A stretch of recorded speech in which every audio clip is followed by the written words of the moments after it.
We are now live, and this is the toughest environment you have ever been a part of. Who is more abusive when it comes to relationship, men or women? We're going to get to the bottom of this. Time to set the stage with the lights off. Let the little nigga breathe till the fight's lost. You ain't never like the room with the bright sauce. Hail Mary, they despise what the light brought. Let them roach niggas bleed if they can't see. Side near the TV, what you can't be. They say that murder on my mind, now they can't breathe. Take a picture of the crew, that's your last peep. Oh, it need me or love, yeah, that's just me. Keep them jumping like some frogs, so they might be leave what the sun says. And they don't really wanna bleed from the gunplay. And like mine, niggas smoking weed on the one-way street, nigga. Yeah, we see we outside with it. Pull up to debates like we might be with it on God. Side these niggas like bullshit and they fraud. Let me chop them down with the sword. Walk them down like they live bars. This the toughest you gon' be in, we too hard. And you don't really want that smoke, my G. With B-side net of TV. This the toughest environment, the toughest environment, the toughest environment to be in, toughest environment, the toughest environment, the toughest environment to be in, toughest environment, the toughest environment, the toughest environment to be in, toughest environment, the toughest environment, the toughest environment to be in, the toughest environment, the toughest environment, the toughest environment to be in, toughest environment, the toughest environment, the toughest environment to be in. Keep that off your lip before you get flipped. We got sources over here, we don't just spit. Too many bosses over here, y'all just legit. Put them niggas in the game, let them get real. Don't even step unless you come in with that scholarship. That economic tip, gotta make a dollar flip. And I might be next, I don't give a damn, a truth rolling with me, so I'm feeling like the son of man. Too many gon' hate, gotta make a stand. I'm just trying to duck the lake, you don't understand. Read them when I greet them, that's my best plan. Head first shit, I'm just saying. Nigga meet me in LA, oh you just playing. Too many be fake what the base saying. So I tell them they don't want no smoke before they end up in the newspaper next day. Smoke. This the toughest environment, the toughest environment, the toughest environment to be in. Toughest environment, the toughest environment, the toughest environment to be in. Toughest environment, the toughest environment, the toughest environment to be in. Toughest environment, the toughest environment, the toughest environment to be in. The toughest environment, the toughest environment, the toughest environment to be in. Toughest environment, the toughest environment, the toughest environment to be in. Toughest environment, the toughest environment, the toughest environment to be in. Toughest environment, the toughest environment, the toughest environment to be in. And this is it right here. The toughest you gon' ever be in. You wasn't conscious before us. Y'all niggas was asleep. We woke the sleeping giant. We did it. Side nigga TV.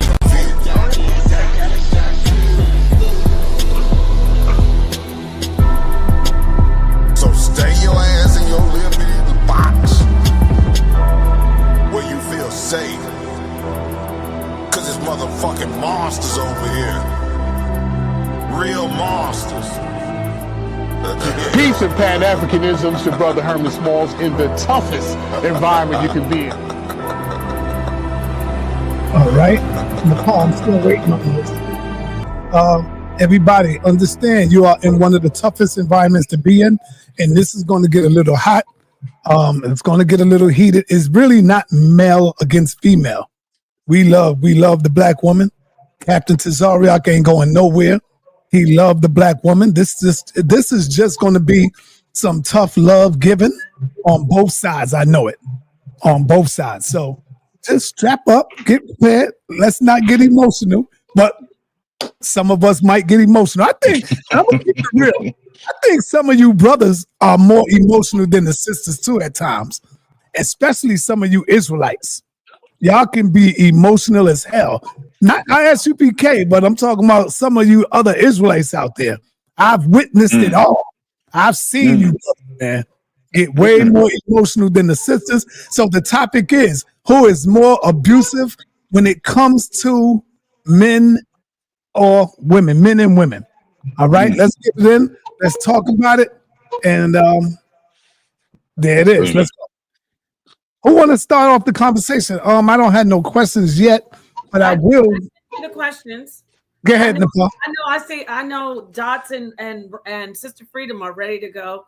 Peace to the sisters. Dots. Peace to Sister Wize. We waiting on Tommy and we waiting on Black Sage. They will hit the panel soon. I just want to say to everybody real quick, thank you for being in here. Hit the like. This is going to be a great build. And I did send you the questions. So you can get the questions and start with the sisters if you want. They're in your email. Okay. Oh, the email.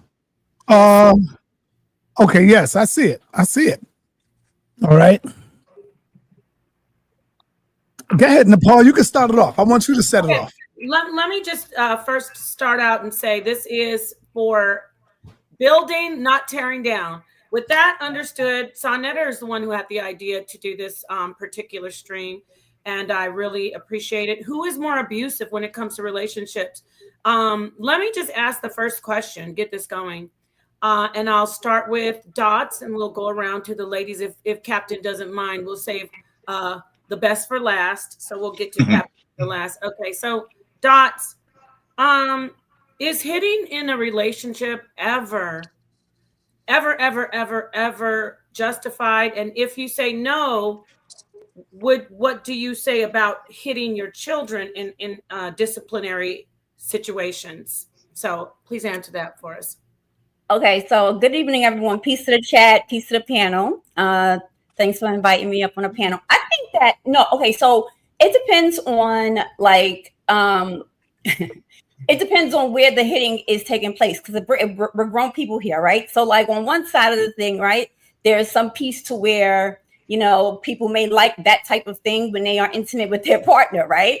And so it works there. But in terms of being abusive and putting your hands on another person, period, is very dangerous. It shouldn't be tolerated. But I also feel like, especially being a mom of sons, also, I think sometimes females, we can take advantage of the fact that we're a woman in a sense, because if we're putting our hands on a man and we just expect them to take it, right? And then if he defends himself, it's a problem. So I think it's two-sided. There's never really anything clear cut, but no, do not put your hands on me. I'm not putting my hands on you.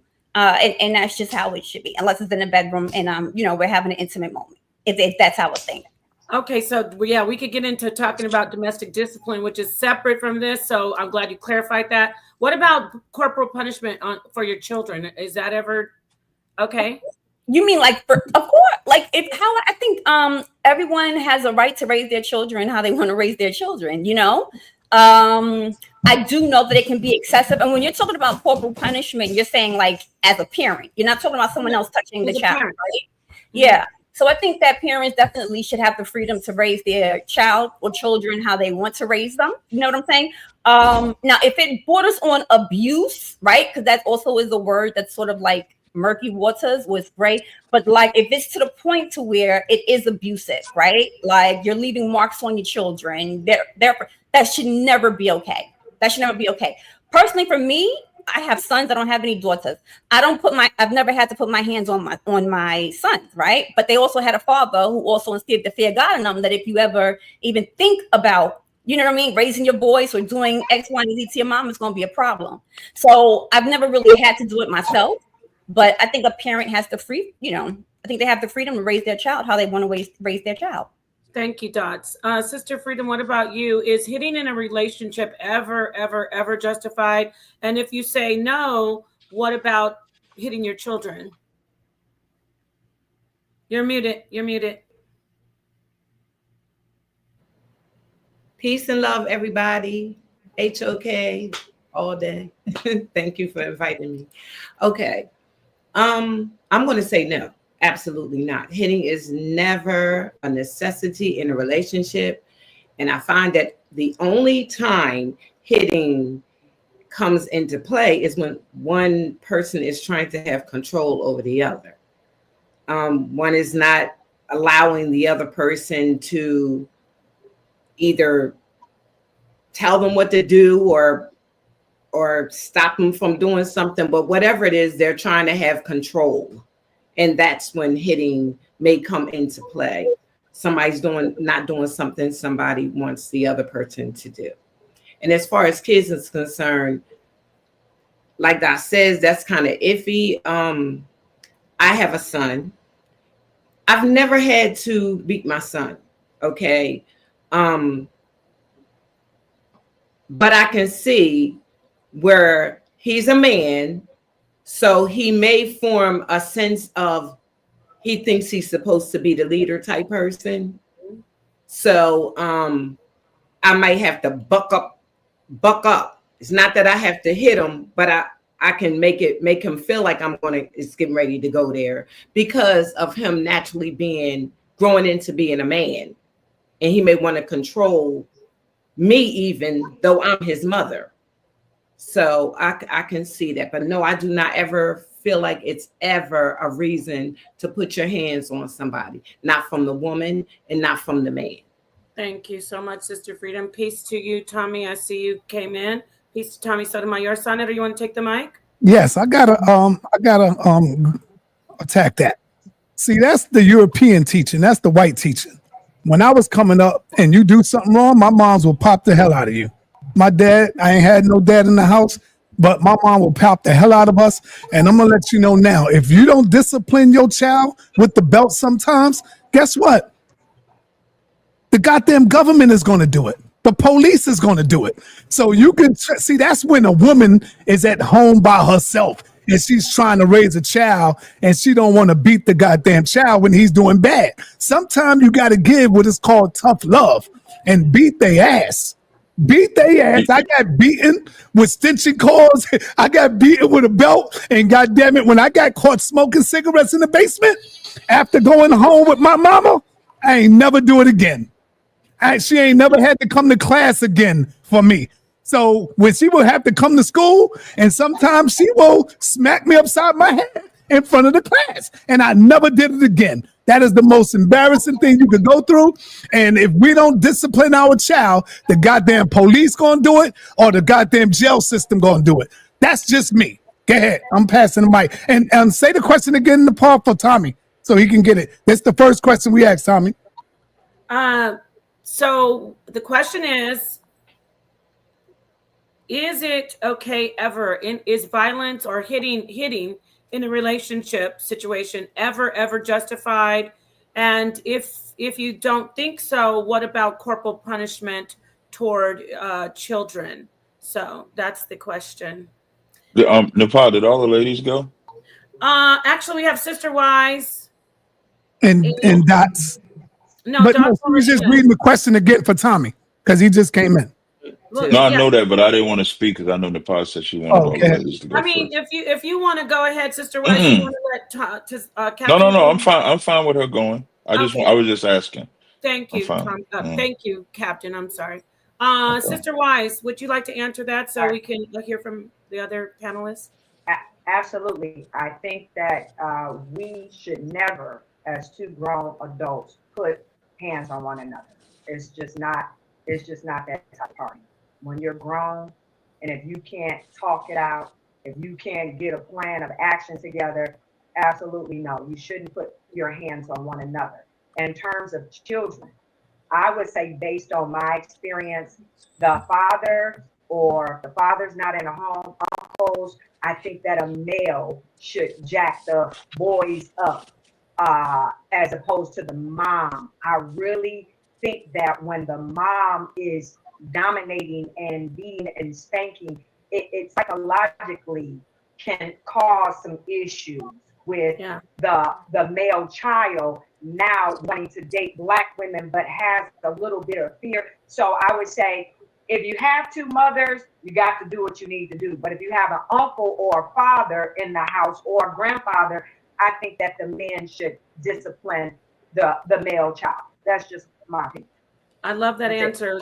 Thank you, Sister Wize. Moving on to Captain Tazaryach, and then we will last but not least get to Tommy Sotomayor. So, Captain, you don't need me to repeat it, do you? No, I don't need you to repeat it. I think that I do like what the sister said, when nobody should hit nobody. If male and female were raised that way, we might not have the problems that we have, because we're raised that a girl can hit boys, but the boys can't hit the girls back. And so by the time they become adults, they're so accustomed of physical abuse that mental abuse comes right with it. The way they talk to them, the way they disrespect them, the way they put their hands on them. And the minute a black man says the B word, if he says the N word, if he calls you anything, if he defends himself and strikes you because you wailing on him, he's immediately a victim. So I think we got to be careful with that. And then the thing with the parents, that's why I always go back to you got to be careful with who you have children with, because once you become a single mom or a single dad, you are now handicapped. The reason why single mothers are handicapped because single mothers are not disciplinarians. You can't do the job no matter how much you try. That child is not going to look at you like you're the discipline authority. Just like a child is not going to look at the father like a nurturing authority. There's a balance that's created when you have a mother and a father actively in the house, because even if the father is in the house and his job is to discipline, the mother is there to make sure he don't go too far. But when the mother is trying to discipline, the reason why she goes over the top and get extension cords and shit like that, because she doesn't know how to deviate pain. She doesn't know how to deviate punishment. She don't know how to actually discipline. So she just make up in her mind, I'm going to beat him till I see the whelps. Yeah. That's what I'm going to do. She don't look at a father comes in there. You ever notice they used to make these jokes? I used to see these videos where they would say, this is how a dad watches the kids. And the dad just be watching TV. He ain't running around the house. He ain't doing nothing. And when he hear a bunch of noise, he says, hey. And that's all it takes. And everybody's like, oh, y'all heard daddy, y'all heard daddy, y'all heard the uncle, y'all heard this one. And everybody immediately gets quiet, because a man doesn't have to always use his hands when it comes to children for discipline, because it's almost, we won't, if we're all spiritual people, right? We have to realize that even discipline is something that kids see spiritually. When they see a woman, when they see the mother, they see somebody that they can try to get over on. When they see the father, they see somebody they can't get over on. And anybody that's, especially if you're parents and been in that dynamic, you see the difference. So no, what is reflective of a lot of the answers is single parent homes, and that's a problem. But when it comes to hitting, nobody should hit nobody. But if you put your hands on somebody, or if you say something to somebody, you can't then dictate how they respond to what you did to them. I'll land right there. Thank you so much, Captain, for that answer. And now, last but not least, Mr. Sotomayor, is it ever okay to hit in a relationship? And if not, what about corporal punishment towards your children for discipline? I don't know when people say, is it ever okay? If you come at me with a knife, I'm going to punch you in the face. I mean, it's just what's going to happen. So sometimes it's okay for me to use some violence, because there's some violence that's about to get used on me, number one. But number two, I always find it strange, and I think everybody gave good answers, except you, Sonetta. Sonetta, you gave that answer from that slave talk, that my mama beat me to keep me from the police beating me. Let me tell you something from a psychologist standpoint. Usually, what do you learn if all you saw, let's imagine, if all you saw was a nasty house, what did you learn by the time you got old? How not to clean. You didn't learn to clean. If you saw violence being perpetrated against yourself every time you did something wrong, what all did you learn? That when someone does something wrong to you, you'd use violence against them. You rarely, which is a lot of people don't have in the Black community, have this one big skill: conflict resolution. And the reason we don't, because we were always dominated. Even when we were children, our usually mothers say some of the dumbest things. Children are to be seen and not heard. So you're going to tell me this person went 18 years and never were heard, and now they grown, they're supposed to go out into the world and know what to say. Well, they were never heard. So we send people out into the world unprepared because we think beating them is the best thing. And especially when we say we beat them because the police gonna beat them. The police ain't just out here beating people. So it's a crazy thing to say, because maybe we should tell them to obey laws. If they obeyed laws, they wouldn't get beat. I'm 49 years old. I've never been beaten by a cop. But I remember hearing my mom say this. But you know who I have been beaten by? Niggas. Now that has happened, but no cop has ever done it. And you know why Negroes do that? Because they don't know how to have conflict resolution. When I was at your event, the brother came up to me and asked me several questions. I answered every one of them very thoroughly. After I finished, what did he say to me? Well, I don't like you anyway, nigga, and punched me when I turned my back. And you know what that was all over? What he saw me say on the internet that he didn't like. And he believed, and a lot of people around him believe, that his actions were justified because if I don't like something, I can put my hands on somebody. And do you know where that comes from? Women, like my man Cap just said, well, they believe they can put their hands on a man and nothing will happen. I don't like what you said. I'll throw a drink in your face. We all know that if we do these things to a man, especially when we by ourselves, it's going to be a bunch of scrapping and ain't going to be nobody that'll save us. So that's why you didn't see me get hit by myself standing there with that man. And that's why you didn't see him stand up and put up his dukes, because he did like what a woman does. They hit you and then the crew come and save him when you get ready to beat her up. Maybe we should keep our hands to ourselves. There's been some wonderful answers. And I'll wrap it up with this, though. When it comes to a relationship, I think it's a funny dynamic that we as adults believe that if children do something wrong, corporal punishment fits, we should beat them. Well, what is the thing we know about children? Children are just learning life. They don't know better. We say, I told you to clean up that room. You didn't. I'm going to whoop your ass. Cool. Well, lady, I told you to have my dinner ready when I came home, and you grown as hell. You done lived way longer than this child. So shouldn't I be able to whoop your ass because you didn't do what I said? How about you didn't clean that room and you knew you were supposed to clean that room? You a grown woman. So I can beat a child because the child didn't clean the room. I can beat a child because they didn't follow my orders. But because you're an adult, I got to keep my hands on myself. Well, last I checked, in boxing matches, they try to match up people who are closest together for fights. And I wasn't close to that child, so I should have been putting my hands on that child. But you and me about the same size, lady. So I should be able to get you in the ring. So if you don't want me putting you in the ring, quit putting your hands on that child.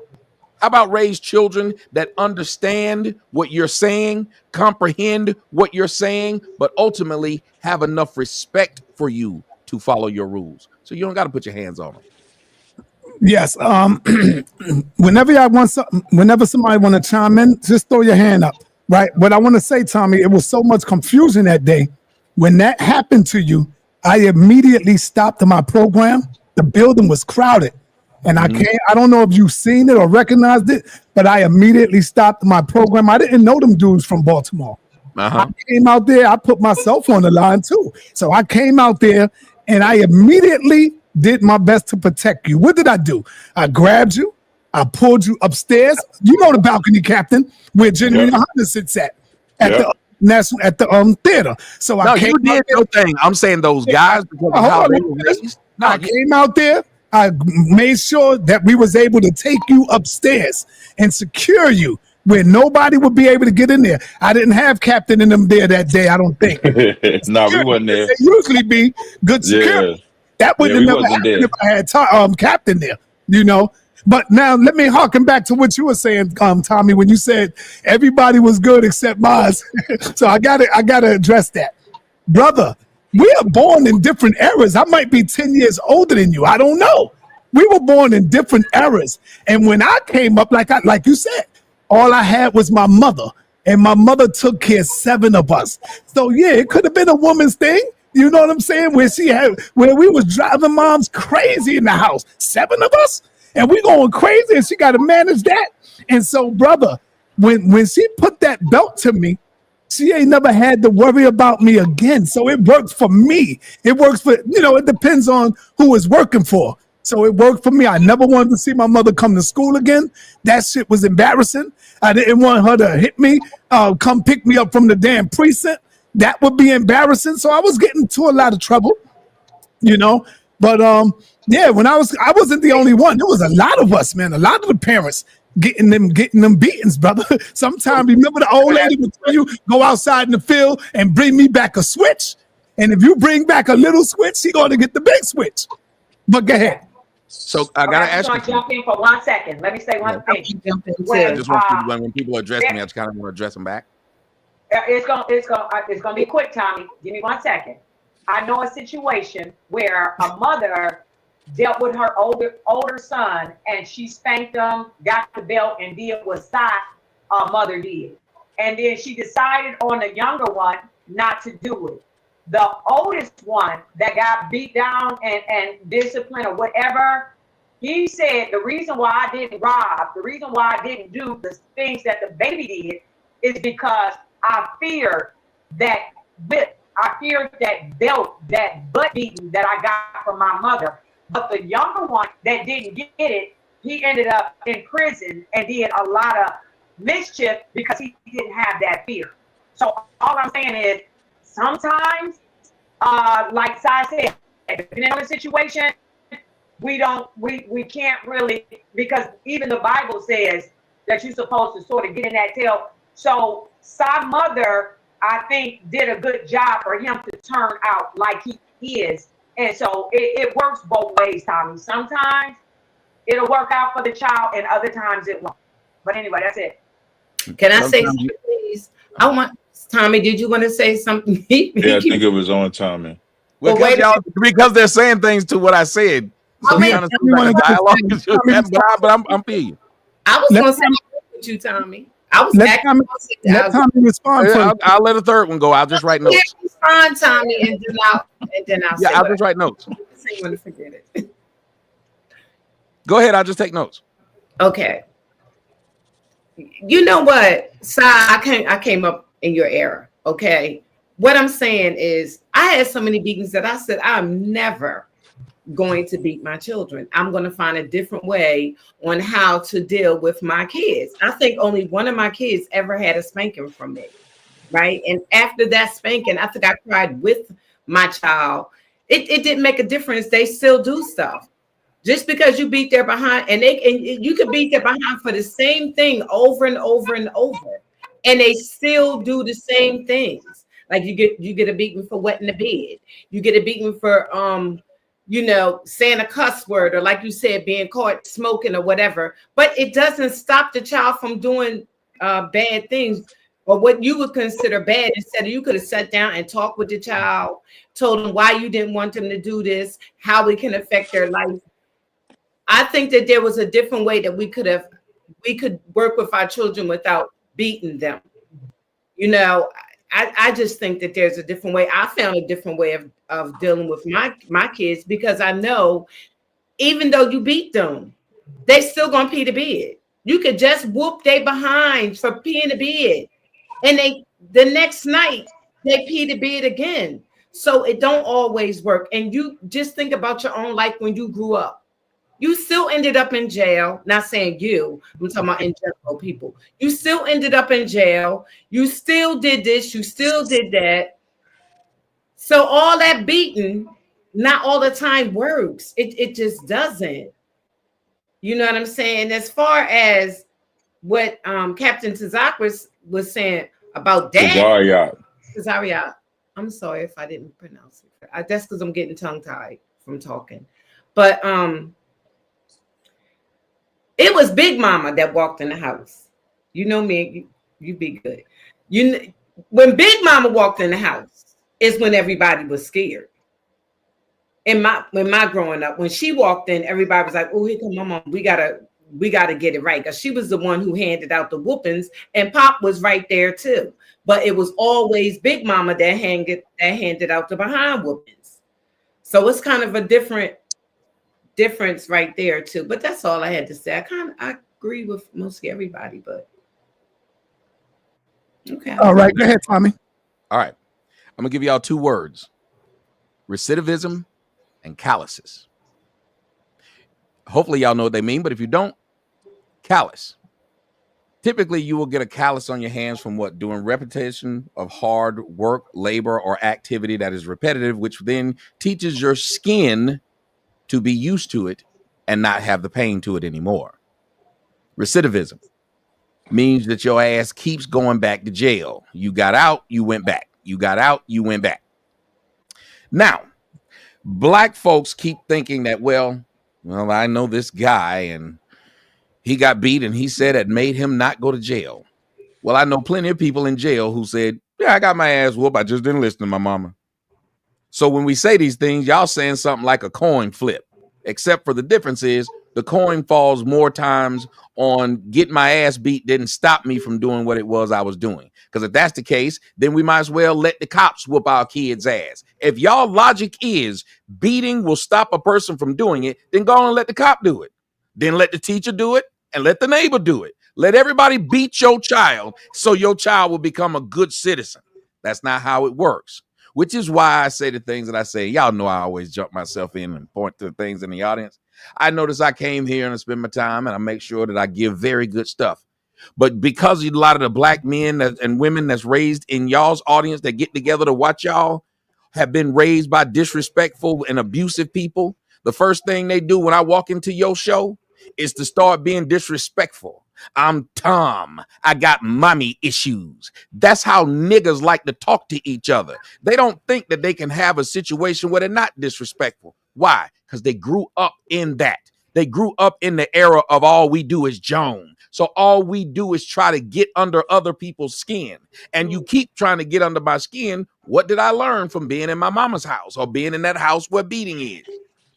To fight you because you just disrespected me. How many black fights, physical or death, has happened and they told you so and so disrespected me? So my thought of dealing with stuff comes from when I was a kid, a child, that if you disrespect your mama, you gonna get hurt. And the sad way, that's why I like when the young lady said, we have these people who, if they beat these boys with these women, they have a different thought of how women are. She said, Big Mama come in, that's the only people that they respect. I remember that. My mama didn't have no respect for no man, but she had a whole lot of respect for for my grandmama. That's the only person I ever seen get my mama told. That's a bad situation when the only person can get a woman told is a bigger or older woman. What does that show boys? It shows boys they got to worry about what they say or how they say it. But women don't have to worry about anything. Why do you think when you have a conversation with these young women today and you try to point out some good direction to them, what will they tell you? I'm grown. Goes back to what I said earlier. Because you told this person children should be seen and not heard. You know what that child learned? That as soon as I turn 18, can't nobody tell me nothing. Kanye West got a song like that. I can get to a point where you can't tell me nothing, which means I now cannot be told anything and I don't have to listen to anything. You give that kind of power to the weakest of your vessels, women, because they are the weakest physically. What they're going to do is do just like the 9th grade kid whose brother's a senior. You know what the 9th grade kid always does? Pick on people who bigger than him. Why? Because you know his big brother gonna come save him. Women did not earn that power. The big nigga on the block, you know why everybody's scared of him? Because he whooped ass. He earned that title. Even in jail, you earned that title of not getting messed with. Women didn't earn it. It was given to them.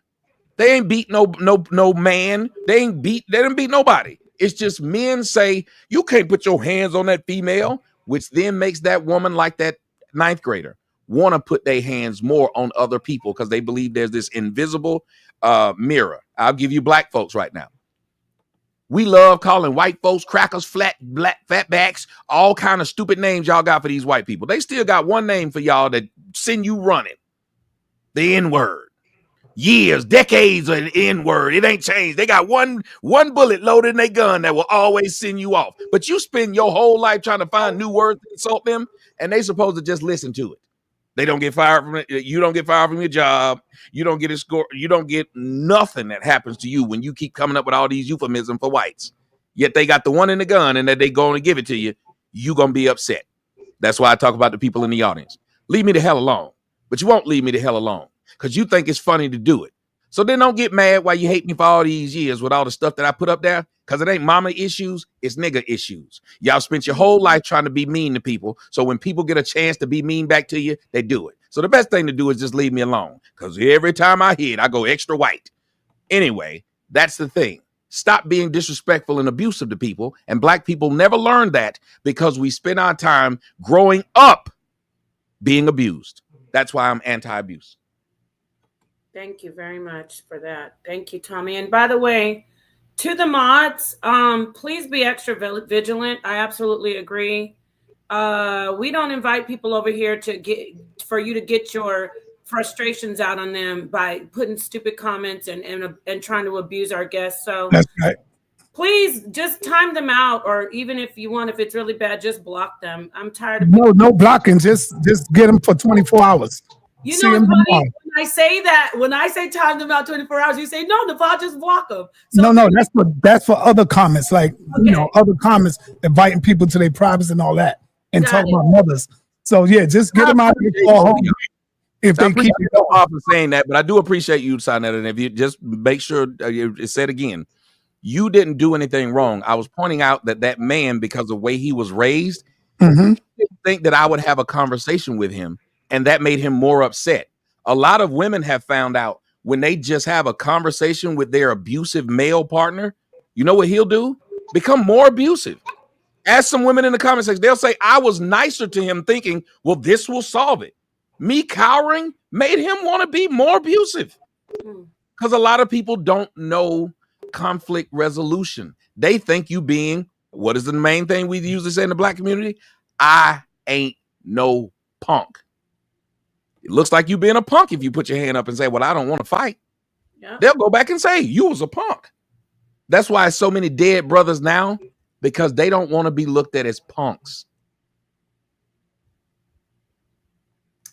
Thank you very much. That's absolutely true. So, Sonetta, would you like to go on? I'm hand the mic. No, you can do the questions. You good. You can handle that. Go ahead. Okay. Well, if you want to chime in with answering the questions, that'd be great too. Since you gave us your feedback on the. At least we didn't have an echo chamber, right? So let me ask a question back. Still talking about violence in relationships. I'll start with Captain Tazaryach this time. Should a woman ever forgive a man? Oh, wait, Captain's camera's off. He might be busy. Let me. Oh, okay, Captain, you got to have some dinner. I got you. Captain, let me ask you seriously, though. Should a woman in a relationship, in a serious relationship, is there ever a time when she should forgive a situation where there's violence that has been done toward her? Not toward her mate, but should she ever, or she should just walk away from the relationship? Like we say, don't ever let a man put his hands on you, leave. Is there ever a chance that she could possibly stay and things would be reconciled? There's a lot into that, because let's say if she caused it, let's say if she put her hands on him and then he retaliated, let's say if she did something to him and he retaliated. So that's not an easy one-off where leave him alone. But let's say if he's abusive, what I would say first, sometimes in these type of conversations, this is the importance of understanding the individual that you're going to accept as your mate, because you got to be looking for signs of their abuse before you get with them. But now let's say if you don't know, if this person had just beat you for no reason, you might want to stay away from that person, because if that person beat you for no reason, and you accept him, you know what that means, right? He's going to beat you again. And that goes both ways. The same thing, if that brother accepts that abuse from a woman and you take it back, she's going to do it again. Unless there's something in place that can genuinely stop the abuse usually just keeps going. So I would always say stay away, get some counseling, get some help, get some assistance before you just go back, because then you're getting your behind beat. That's better than calling your brothers or your fathers or uncles to come and fight them and beat them up, and then you're gonna get back with them anyway, which usually happens as well. So I'll stop right there. Before I move on, I want to ask you this part. Okay. I want to ask you something else, and I'll give this question to everybody. What about should I shouldn't say woman or man, just anybody. Should a person stay in a relationship if there's some verbal abuse that they cross the line? You like how I did that, Captain? Yeah, I do like how you did that. There's a caveat with that too, because we all got a problem with our mouth. Our mouth can set off. Like even I think it's James 2 and James 3 when it talks about how small the mouth is, but how much of a fire it can cause. So there ain't nobody innocent when it comes to the mouth and how you say stuff. So when it comes to that mental abuse, there's a term, especially for our people, they call it trauma bonding. And trauma bonding is also reflective to how we're raised. So think about you raised up watching your mama yell with her friends, cuss people out and stuff like that. A lot of men argue like their mama argue. You know what I mean? So now you bring that into relationships where sometimes you feel like the only way this is genuine love is if we're arguing. So I don't think that mental abuse is not healthy at all. But to say to walk away from somebody mentally abusing you, I don't know if it's as simple as that, because you can leave that one mental abuser, then get in another relationship. And if he or she is mentally abusing you, and then the next one, if he or she, at some point, it just might be you.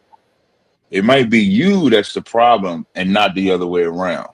So mental abuse is a two-way street in some regards. But if you're getting abused, you want to get that abuse fixed before you just willingly accept it again. And that's something you got to put your foot down right in the beginning of what you will accept and what you won't accept. I'll stop right there. Thank you, Captain. Go ahead, Senator, please. All right, family. I need this to turn up. Let's get real now. Let's get real now. Who is more abusive when it comes to relationship, men or women? I'm gonna straight up say the woman is more abusive than men. Most of the time, we run. We don't want to be bothered. We got to leave the house, get in the car, go for a drive, because a lot of us, you can't defeat our women when it comes to arguing. You know, abuse is not always physical; it's mental as well. And y'all will go so deep into really putting us down. Like, you know, the words that y'all say to really hurt us. You know, you say things that really gets into our skin. So I would say the women, I'm gonna set it off, man. I'm gonna say, and it's not about black, male, female bashing. I'm just keeping it real. Women are more abusive when it comes to relationships than the brothers. Because most of the time, what we do, we just run and leave. Sometimes we got to hold your hand, make sure you don't hit us, you know. And if we hit you, y'all automatically call the cops. The cops ain't trying to hit nothing. We getting handcuffed. Yeah, I want to press charges. You call the man on us, you know? And so we just basically get the hell up on out of there. We don't want to hit you, because if we hit you, we're going to leave a scar on you. So I would definitely say that the women is more abusive. I'm setting the tone. I'm going all the way in. This is the toughest environment. Let's turn it up. Let's go. That's my thought. That's my cue on that. Well, can I? Is it okay if I go next? Yeah, go ahead. Okay. Of course. Well, I'm gonna say the men. I'm gonna say the men, because men have a sense of trying to control you. Okay, so men have a tendency, and most of the time, if you're gonna say a woman, it's a reaction from an action. Most of the time, she's doing something out of hurt, or you done just totally disrespected her, and that's where it comes from. That's where it will come from a woman doing a reaction from your action. But most of the time, it's the man trying to have control. He will even go so far as, like you said, a woman will be saying stuff to try to put you down. A man, just so you can stay underneath for him, he'll say things to try to get to you so you can have some form of control over her. You try to say things to hurt her. I mean, she could be talking to you on the phone, you're slamming the phone in her ear, you know she can't get to you. I mean, a whole bunch of stuff that y'all do that is mental abuse, and it is physical abuse, because you're trying to have control over her. You're trying to show her that you are the boss, you are the leader, you are the one, you are this. That's the reason why the abuse comes. And you have to be honest. You have to be honest and say that this girl is doing what she's doing because it's a reaction from something that you have done to her. And that is the straight. She ain't just coming, because women, we're nourishers by nature. This is by nature. We are nourishers. Okay. We just want to rock. We don't want to hit you. You done took us out of the state of mind of nourishment, and now you done put us in this state of mind is we don't give a care. Now it's on, and a woman fight is a different form of fight than you do with her. You know, and I'm gonna use myself as an example, okay? You know, if a man even remote, I think I put the fear of God in them first, so they won't even try it. They won't even try it because it would be best for me to walk away. Yeah. It would be best for me to walk away if I even thought you was going to hit me. And that's why in my relationships from the gate, do not use profanity. I don't play to using profanity or nothing because I know my trigger points. So I don't, you know what I'm saying, Paul? Like, don't do nothing. Don't do that. Don't do it. Because, and I want to hear more from you about how we prevent that. I do want to move on to okay, but how we prevent it is from is conversation. We need to talk. That's the only way is the conversation. And we have to get an understanding. You know, communication is everything. Communication is everything. And you should know your partner when you with your partner. What is the trigger points? What may make him do this or what may make her do that? You have to be comfortable enough to say, baby, listen. Thank you. Thank you, Sister Freedom. Tommy, thank you for allowing me. Who's more abusive? I wonder what your answer is going to be. Who's more abusive? Women or men in relationships? Women are way more abusive. Let me explain to you another passage in the Bible, like Kat was talking about. The tongue is sharper than any two-edged sword. As a psychologist, I know that people can get away. As a matter of fact, many of you may have things like I got. I put up a picture the other day of my knee getting drained. I didn't like it, the feeling of it. But boy, I like it today. I feel like I got a brand new daggum knee. It feels awesome. So I don't remember the pain like that anymore because of the joy of the after. But let me tell you what happens when you get your emotion and your psyche hurt.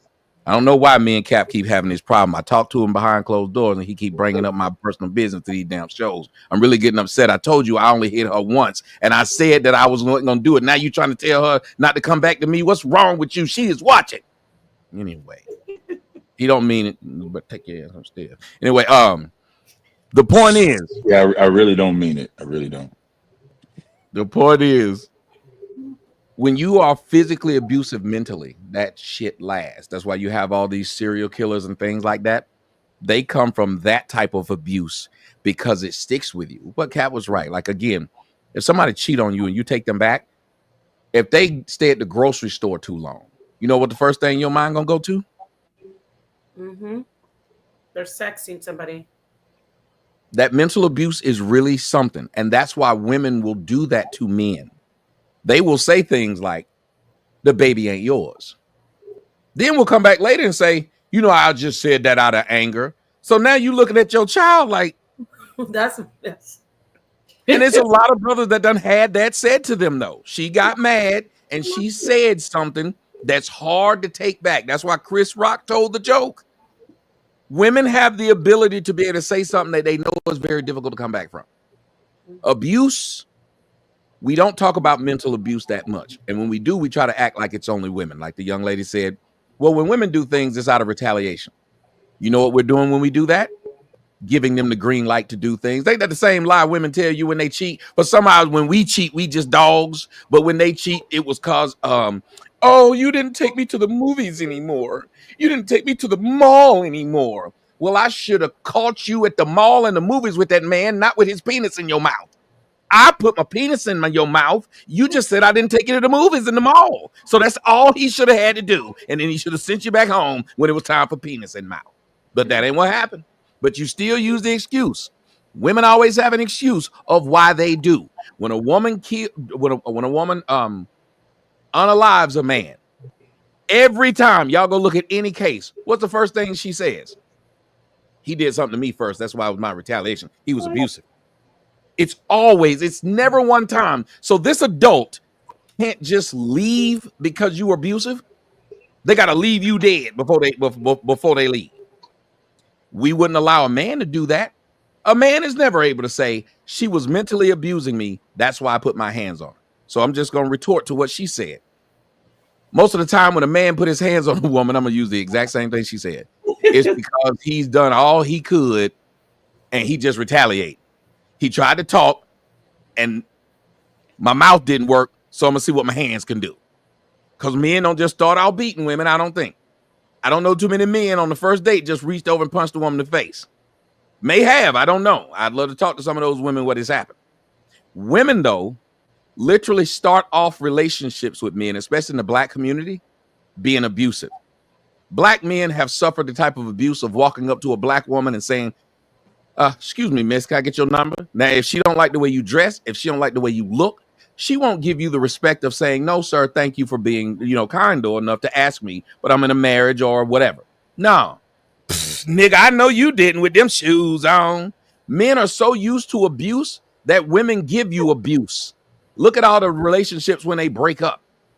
The woman is usually telling everybody how he got a little D, he can't F, he broke. So you got 3 babies by this broke man, but now you ain't together with him. You telling the whole world he broke.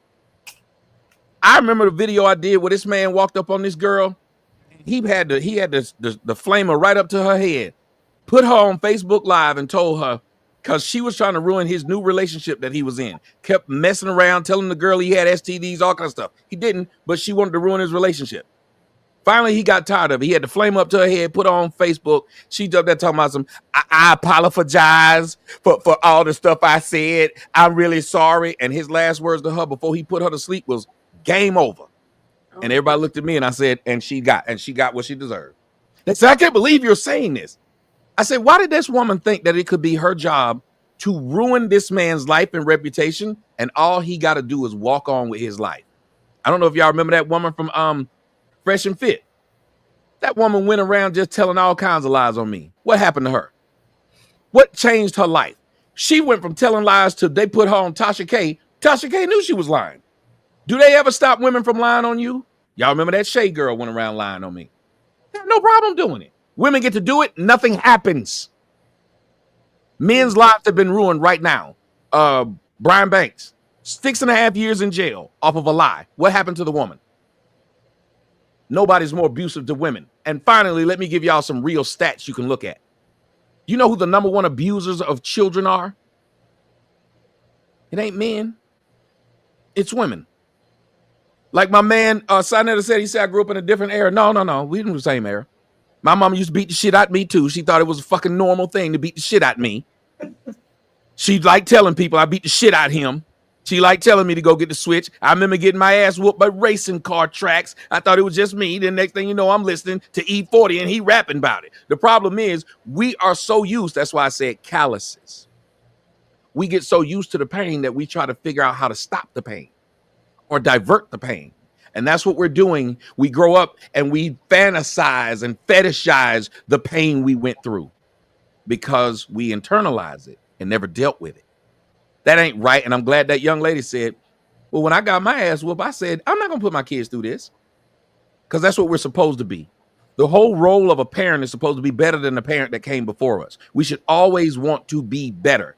And yet I remember hearing my parents, and I thought it was just a Southern thing.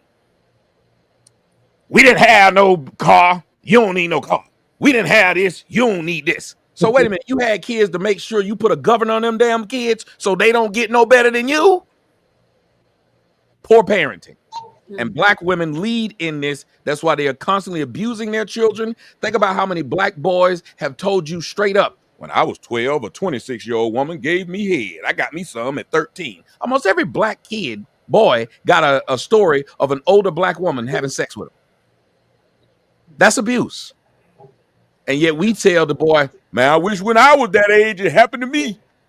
So now we're telling this boy how to deal with something he don't know how to deal with. Because you give a 13-year-old boy some puss, that's like giving a 13-year-old boy some cocaine. It's gonna feel great to him, but he don't know how to deal with it. Why do you think we got a lot of horn dogs running around now thinking that the only way they can be men is how many times they put their penis in somebody? That's why the women will tell you what to your face. You don't get no pee. She don't tell you about the things that make a man a man. how well he treats his kid, how well he treats his woman. She just tell you straight up, you don't get no pee. So all I got to do is run around and get a bunch of pee, and I am now looked at as valuable in the community. That in itself is abuse. We have so many abuses that come across with these women. The women talk to us very abusively, to the point of where when a black man finally dates out and go get him a snow bunny, the first words a black woman will say is, "You'd with that girl because she let you get away with stuff a sister won't." That's what an abuser says. Thank you, Tommy. I got. Go ahead, Sister Wize. Before you address him, who's more abusive, women or men in relationships? Men are. But okay, Tommy, the scenarios that you're bringing up, it seems like these women are, can I say, low value. They seem to be hood women. Do you experience the stuff you're talking about with women that are like, for instance, Napah or Sister Freedom? I mean, it seems like these stories are women that's in the hood. So I'm asking, do you think that it's hood women, average women, high value women? Like where do you hang at to be experiencing the things that you're talking about? Let me ask you, where most black, let's just play a little game. First off, you asked the question loaded. You could have just asked me what type of women those are without loading it with seems like. Then let me answer. Therefore, I wouldn't have known what you were trying to get at. But you loaded it, which is a thing that a lot of black women do. They don't understand to ask a question, don't load the question. Okay. I don't know what you're talking about, but that's okay. You loaded it by saying it seems like, when all you could have did was ask and you would have gotten your answer without loading it. When you say it seems like, you literally loaded it with what information did you get from me that made it seem like they're hood? Okay, go ahead. Go ahead, answer the question, please. That was the point. So you try to load it, and then we do that a lot of times. That's the abuse. The women will load things when talking to men, and then put the man in position like they'll be like, seems like what's the one? Seems like you got mommy issues. Well, now you don't put that man in a situation to think that you're insulting him, unless he denies everything he just said.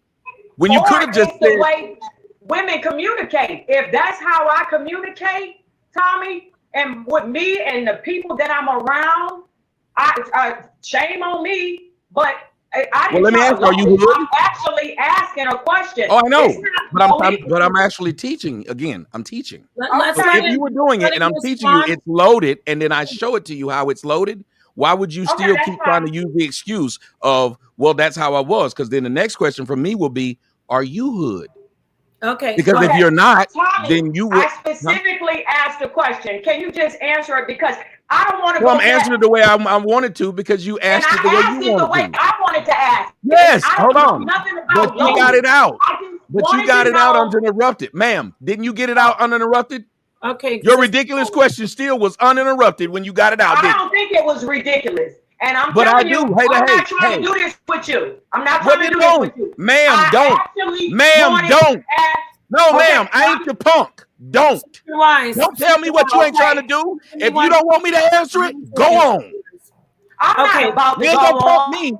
You ain't gonna punk me. I don't like most of you. So you ain't gonna punk me, lady. A question. And you could have let me answer it. You could have shut up and let me answer it. I'm waiting. I'm just waiting. Go ahead. I'm waiting. I was answering it. Was I not answering it? Ma'am, wasn't I answering it? Okay, yes. Yeah, in fairness, everybody has spoken uninterrupted until this point. Yes. As a point of everybody. Every single person has spoken, agree to disagree.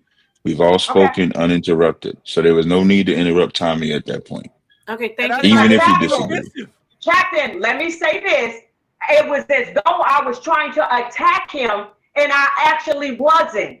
So if somebody think that I'm trying to load and do something malicious, I gotta say that I wasn't. I actually wanted to ask the question. I was, ma'am, if you stepped on my foot and you didn't know it, and I pointed out that you did, why would you argue with me and say I'm making it seem like you stepped on my foot on purpose?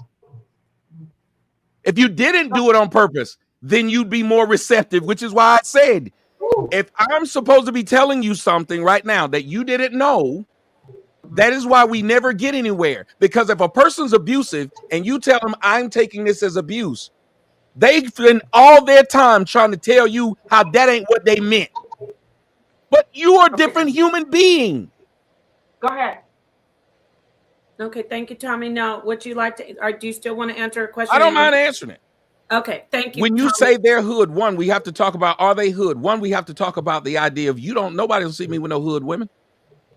When they say just like Napah, I don't know what Napah is. I've never been with Napah. Don't put me in it. Now that's what I'm saying. When people do that, it's like, why would we do that to somebody? That's like saying, just like Mike, and Mike out here molesting kids, but because you didn't see it, you want to use Mike as a bastion of good men. Well, he's not. When you say hood, hell, I'm hood. I am from the hood, I guess. I'm from the projects, I guess. But I'm also quite educated and well-spoken. I know plenty of educated, well-spoken whores. Abusive. Many of y'all know them. Many of y'all know women who put on airs, as my grandmother used to say. They look great in public. They look great at church. And then they go home and beat their kids to death and neglect them. So when we go by using this, do they look like this? No, ma'am. They've looked like several different things. I've had lawyers, doctors, engineers. There was a woman who was a NASA scientist who threw on a whole diaper and drove from Houston to Orlando to try and murder a woman. She wasn't hood. She did it. The point is a mentality. And the mentality then is what I'm talking about. So that's why I said it was loaded, because they're not hood, which made them bad. What made them bad was their mentality, and it didn't matter where they were raised. It was they had this thought of women get away with. I'm gonna give you this huge example. There's this old woman. She was 76 years old. You can look it up. She was murdering these old homeless people and taking their SSI checks, burying them in her backyard. Oh, you know the story? She was burying them in her backyard. Well, here's how women get away with stuff so much that it's easier for them to do it, just like the Nightingale killers. The police came, found the bodies in her backyard. And she said, oh, my God, I don't want to be here while y'all do the rest of the excavation. Can I leave and go across the street and get me a sandwich? And they said, sure, old lady, you don't have anything to do with this. That woman got in a damn bus and went to Mexico. She was the killer.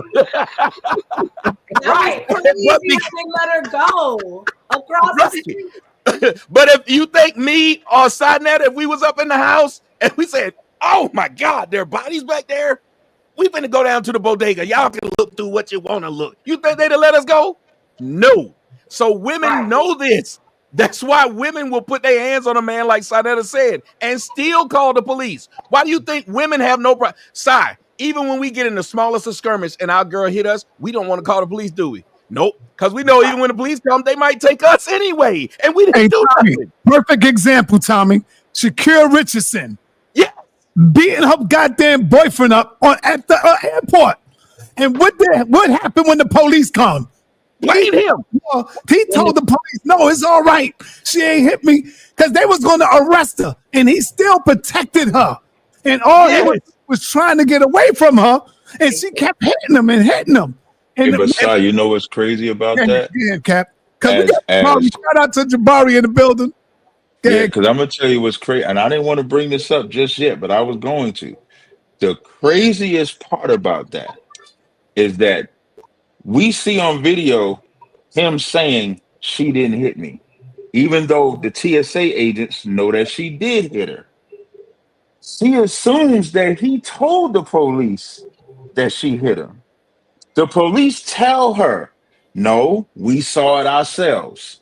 When they arrest her, she said, y'all really gonna arrest me? All right, Christian. And now she's threatening him after the police say, we saw you hitting her. When she's going to jail, she said, I want to press charges on him too. When y'all talk about abuse, she's getting locked up. And what's heavy about that before that? The TSA agent said you can see on the camera as she's hitting him, he's telling her the cameras are there, let's stop. He's telling her, let's not argue. Trying to He's protect her. walking away from her the whole time. He's walking away from her. Let's not do this here. Let's not do it. This is a track star.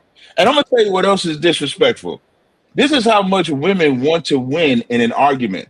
They said, you must be with hood women.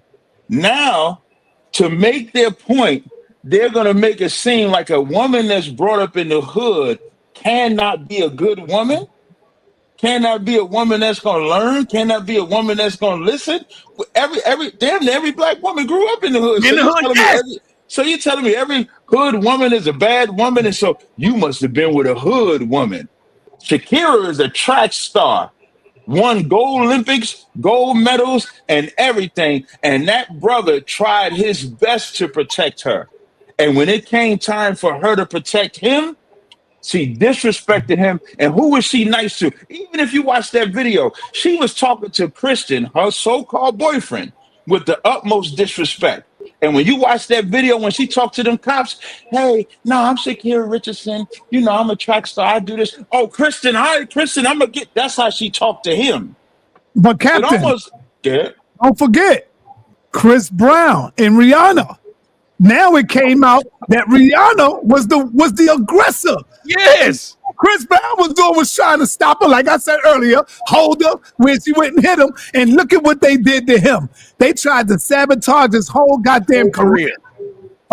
His whole career. But Sha'Carri, she did not get taken off the Nike team. They still dropped her shoe. She's still getting a run. But remember what happened to the boy from Kansas City Chiefs? Another example, Mr. Xavier Worthy. He was about to get kicked off the team because the girl he let live in his house was cheating. His neighbor told him, hey, bro, you might need to look at your camera. She be having men over in the house. He saw she did. He came home and just told her, you got to go. She said, I am not leaving. He said, you got to go. She then assaulted him, called the police, and said he assaulted her. This man spent the weekend in jail. And if it was not for the cameras, he would not be playing for the damn Chiefs right now. And these are these beautiful black queens. And she sure wasn't no hood chick.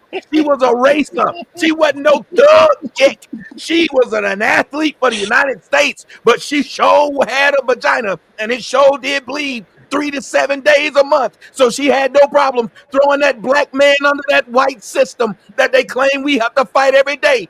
40% of the black men in jail right now are in jail because a black woman put them there. Not because a white woman did it, not because the white man did it. Literally, she told on it. Okay, so can I say? Yeah, come on, sisters, you're quiet, man. What's up? Let me just ask this so that I'm understanding. So this type of behavior is, you're saying it doesn't matter whether she's a lawyer at the top, she got her life together, got everything together, or is she mid, she's the average woman, or she could be good. You're saying that the mentality of women, it don't really matter what level in society that they're on. The women just all pretty much, I'm not saying all of them, but we it's the mentality. In general. No matter what sociological level. Yeah, it doesn't matter your background. Right. Yeah. If I can give an example, Okay, can I say something? Hold on. Captain gave a whole bunch of examples. So then, if like the story that what I was feeling is that it was sort of like women that was sort of, maybe not as educated and was cutting up. So you all know women that's well-to-do, that's really financially, psychologically, in all the different spectrums of life, that pretty much act out in this negative way. Do you all know actual women that's on that level that's acting out? Or is it just stuff that you see from TV? Because I personally know women that's well-to-do, and the mentality is totally different. We think different, we operate different, and we don't do the type of negativity that other women do. So I'm asking, The question, this is my question, and I'm gonna land it. So you are not telling stuff that you've seen on the internet. You are really interacting with women that's of a higher caliber that's acting in the way that Tommy was describing. Is that what y'all saying? Yes. Absolutely. Give 99 Okay. examples that this happens. Listen, we just gave some examples of people who were not hood in the street, laid up somewhere. We gave examples of women who had surpassed all of these things, but still did them because it's not a problem for them to do it. Because if society does not hold women to I will continue to say this. If society does not hold women to the same standard as they hold everyone else, they don't even hold them. I don't know if you listened to me earlier. They don't even hold them to the standard of children. Children, when they get out of line, you can put your hands on them because they out of line. But you're being told you can't even touch a grown woman, but you can touch a child. You give that kind of power to anybody, they're going to become abusive because they will abuse it. Women have become abusive because society allowed them to. They weren't able to be abusive before. Anytime you give somebody who's not used to having power, the only thing they learn, you remember what I said, if you like say women were abused before they had the right to vote, when they couldn't go out of the house, or when black women were in slavery, all these things. If these women were abused, all they learned was abuse. Now you turn around and give them power. What are they going to do? Exact their revenge. That's why you saw that girl try to get that man in trouble when he was trying to stop her from getting in trouble. We don't call the police on you because we literally, by the time a black man called the police on you, he damn near dead. Y'all will call the police because you broke your fingernail slapping me. And Tommy, how many times we even see it in the movie theater and y'all copy that? How many times we see it on these real life TV shows with the women, with the sisters in the movies? In niggas' faces. Hold up, in the movies, because you mad and you hurt, you smack them, bow. And the brother just look and just have to walk away. Or sometimes they hold up and you got to walk away. So the sisters, y'all see it in the movie theater and y'all try that stuff on us. And then y'all watching these housewives and y'all try that stuff on us, man. I mean, come on, sisters, y'all quiet. Y'all real quiet. Y'all know it's true. Y'all literally will say a man deserves abuse. Go ahead, Dots. Go ahead, Dots. Because no. Yeah, I'm trying to listen to everyone's point. But I think that a lot of those things that you guys are mentioning, like the examples, I couldn't agree with y'all on. But these are laws, and this is a system that men built, right? Let's be clear about that, right? White men. But we're okay. But it's a system that men built. But I will say to the question that you asked initially, Napah, about whether or not men or women are more abusive or not. For me, I think that's hard to quantify because I feel like you are who you attract in the moment, right? So it's easy for me to point the finger at you and there's three more pointing back at me, right? And oftentimes unhealed trauma manifests in a myriad of ways. And that's going to bring issues that aren't resolved in that person. So if like some of y'all was mentioning, growing up and seeing abuse in your household, and then, you get older and you're like, all right, that's what I saw. That's what I'll emulate, right? It can go that way, or it can go the way of, I'm not dealing with it. But in order for a person, man or woman, to identify those triggers, identify those red flags, right? That's in a person, you have to be able to see it. It's a me versus me thing. It's very easy for me to point the finger at you and say, it's you, but it's a me versus me because you are who you attract, period. At whatever point you are in your life, However, these are things that men built. Women didn't build it. These are laws that men enacted, not women. I think when we talking about mental abuse, I know we talking about relationships and you talk about when you get to adulthood, but what I'm talking about is when children are born, girls are taught they can do what they want. That's what I'm talking about. And this is the anecdotal response that is worldly. I got a twin sister. She's 15 minutes older than me, but I act like the big brother. When we was growing up, I was taught by my mother, you don't hit girls. And you know who heard that? My sister heard that. You know who knew that? My sister knew that. So you know what my sister would do? My sister would hit me. My sister would hit me. She would do all kind of stuff, and I would not hit her back till one day my mother saw it. And when my mother sees her hit me, and she says, Why you let Tawana hit you like that? Now I'm older now, so my ad lib is a little different because I wanted to say like, B, you told me not to do it, but I'm just joking, y'all. But I said, well, you taught me not to hit girls, and my mother said the next time she hits you, hit her back. And now, armed up with this new information, I could not wait for Taronda to hit me. And sure enough, Taronda came and hit me. I hit Taronda back, and we never had that problem again. But in this society, girls are taught girls can hit boys, you can't hit that boy back. So by the time you become a teenager, by the time you become an adult, you're armed with this mentality on both sides of the spectrum. It's dozens of examples. I used this when me and Tommy was doing a show before. Ray Rice ain't played football again for hitting that woman for spitting on him. But Jay-Z got ridiculed for doing what a man is supposed to do. Lil Bow Wow got ridiculed for doing what a man is supposed to do. Jay-Z on that elevator, this woman is acting like a complete animal. And nobody said anything about what Solange did, but made fun of Jay-Z because he's standing there like this. And why is he scared to death to touch her, to do anything, to defend himself? Because he knows if I even raise my voice at her, they're going to say, why did you do that, Jay-Z? You're the man. You're supposed to be bigger than that.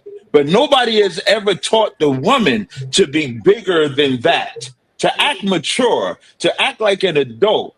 Any excuse that they want to use to act like a child and go off with their mouth and be in their feelings, they have a license for it. I like it. Okay, I'm going to say this. Now, just like... Hey, hold on. I would love to hear Napah's take on it. Napah ain't give us still yet. Thank you. And I won't be long, Freedom. I'm gonna hand the mic over to you. Everybody is dropping some awesome jewels. I absolutely agree that women, most families, because I'm gonna get anecdotal as well. Most families are taught you don't hit girls, boys, which is actually because boys are stronger. So the intentions behind that are good. But guess what? In my family, we knew you don't hit boys, don't hit girls because he will knock you out and you'll be in the big you'll be messed up. What I'm saying is I am afraid to hit men. I'll be honest. There is a respect thing. I know that a man can possibly kill me. Women should be knowing this because women are getting killed a lot by men because women are putting their hands on men and they are saying things that's men are snapping. So am I saying that it's right to unalive women? No, it isn't. However, keep your hands off of men because men they can snap your neck in no time. And these are harsh words, but these are harsh times. Well, it's the same thing with women though, Napah. Think about it. I can't sit up here and beat my woman, then go and eat dinner. If she's smart, my grandma used to talk about that. You beat my ass and see what your dinner tastes like. I can't physically beat you, but I can put you to sleep. There's a lot of men that's resting right now and they never woke up because they thought it was okay to keep putting their hands on some woman. Yeah, I'm going to Nepal. Shout the season. That goes back to what Dots was saying about attracting. The violence can go to the point where somebody eventually ends up unalive. And yes, that woman, especially the Black woman, I've said this before, you're not just going to beat her and then she'll say something like, this is something I tell women to stop saying. When a man says, I'm going to unalive you, it's usually the Black woman should say, you ain't going to do nothing. Yes. And that's a bad thing to say to somebody. You have to be able to think this man is serious and he's stronger than me. So I wanted to just add that in. So yeah, you should keep your hands off of men. Men shouldn't hit women because men can hurt you, really, really hurt you. So women, don't hit men. You know what I'm saying? I said a lot. That's my take on it. So I'll be quiet and pass the mic over to but it's dangerous when women get mad. I'm gonna pass it to you, Freedom. It's dangerous. What Tommy just said, it brought me back to the old school music. Remember that? It's 12 o'clock in the morning. I'm just getting in at the State of Shock. from being dead. I mean, that's crazy right there. When you listen Al Green had a chest full of grits. That's right. Chest full of them. In the shower. He was in the shower. I was gonna talk about the hot grease and the hot grease and all the hot whatever that gets thrown on, and they wait till you go to sleep. That's our old days. Yeah. But, anyway, hey, Napah, right after Freedom, can you get some clips? You said you got some clips that you might want to show. I don't have any clips anymore. Okay, Sister Freedom, you got the floor. Okay, I want to say this. All right, statistically, men are more abusive. Okay, that's number one. Men are more abusive because they're always trying to control somebody. Second of all these little examples that you done gave, you really don't know what's behind the scene. You just caught Solange in the elevator fighting him because of what? A reaction from a action. And we don't know. They probably do that all the time. He might have did something to her sister and she jumped in it and she just, the aggressor, because you see Beyonce, she was standing back like, okay, because they do this all the time. Chris, Taurus, Rihanna and him, you caught where he was hitting her. They probably was fighting all the time. We don't know these examples. But me growing up, my brother was the one that was like, my father was telling him, you a man, a woman is beneath you, like in a sense, not saying in a disrespectful way, but like, you the king, you the one, you don't ever let a girl be over top of you. You don't ever let a girl do this or do that. You know what I'm saying? So the same way you're saying something about a woman and you're being taught not to hit a woman, in the same breath, we're hearing parents say that the boy is over top. I got mad all the time. My brother always got away with stuff. He got the first car. He got the first this. He got the first that. So it makes him, in other words, be like he's over top of the woman. So the same way you giving examples about how a woman gets away with stuff, we can get examples on how the man gets away with stuff and how he's the abuser because he's trying to have control. Every time I've known about a woman doing something from a man to a man, it's a reaction from his action. You said something about the girl cheated on her man, and the lady said, you need to watch. She's bringing men to the house when you're not there or whatever the situation. And then when he came home, he said, you got to go. She probably was saying to him that we don't know. What about how many times I done let you get away with cheating on me? You done got away with it. So now that I'm cheating, you want to put me out. I ain't going nowhere. I'm just saying we don't know that. I mean, every time I've come across a woman doing something to a man, it is a reaction from a action. But it still doesn't make it right. You know what I'm saying? I'm not saying that it makes it crazy. No, wait a minute. I'm not saying that it makes it right. I'm just saying that, we shouldn't be doing nothing disrespectful to each other, period. I'm not going to say I don't agree with a lot of things that Tommy and Captain Tazaryach is saying, and on what Sonetta is saying. We are not strong as you are. We are not as strong as you are. We shouldn't be hitting you.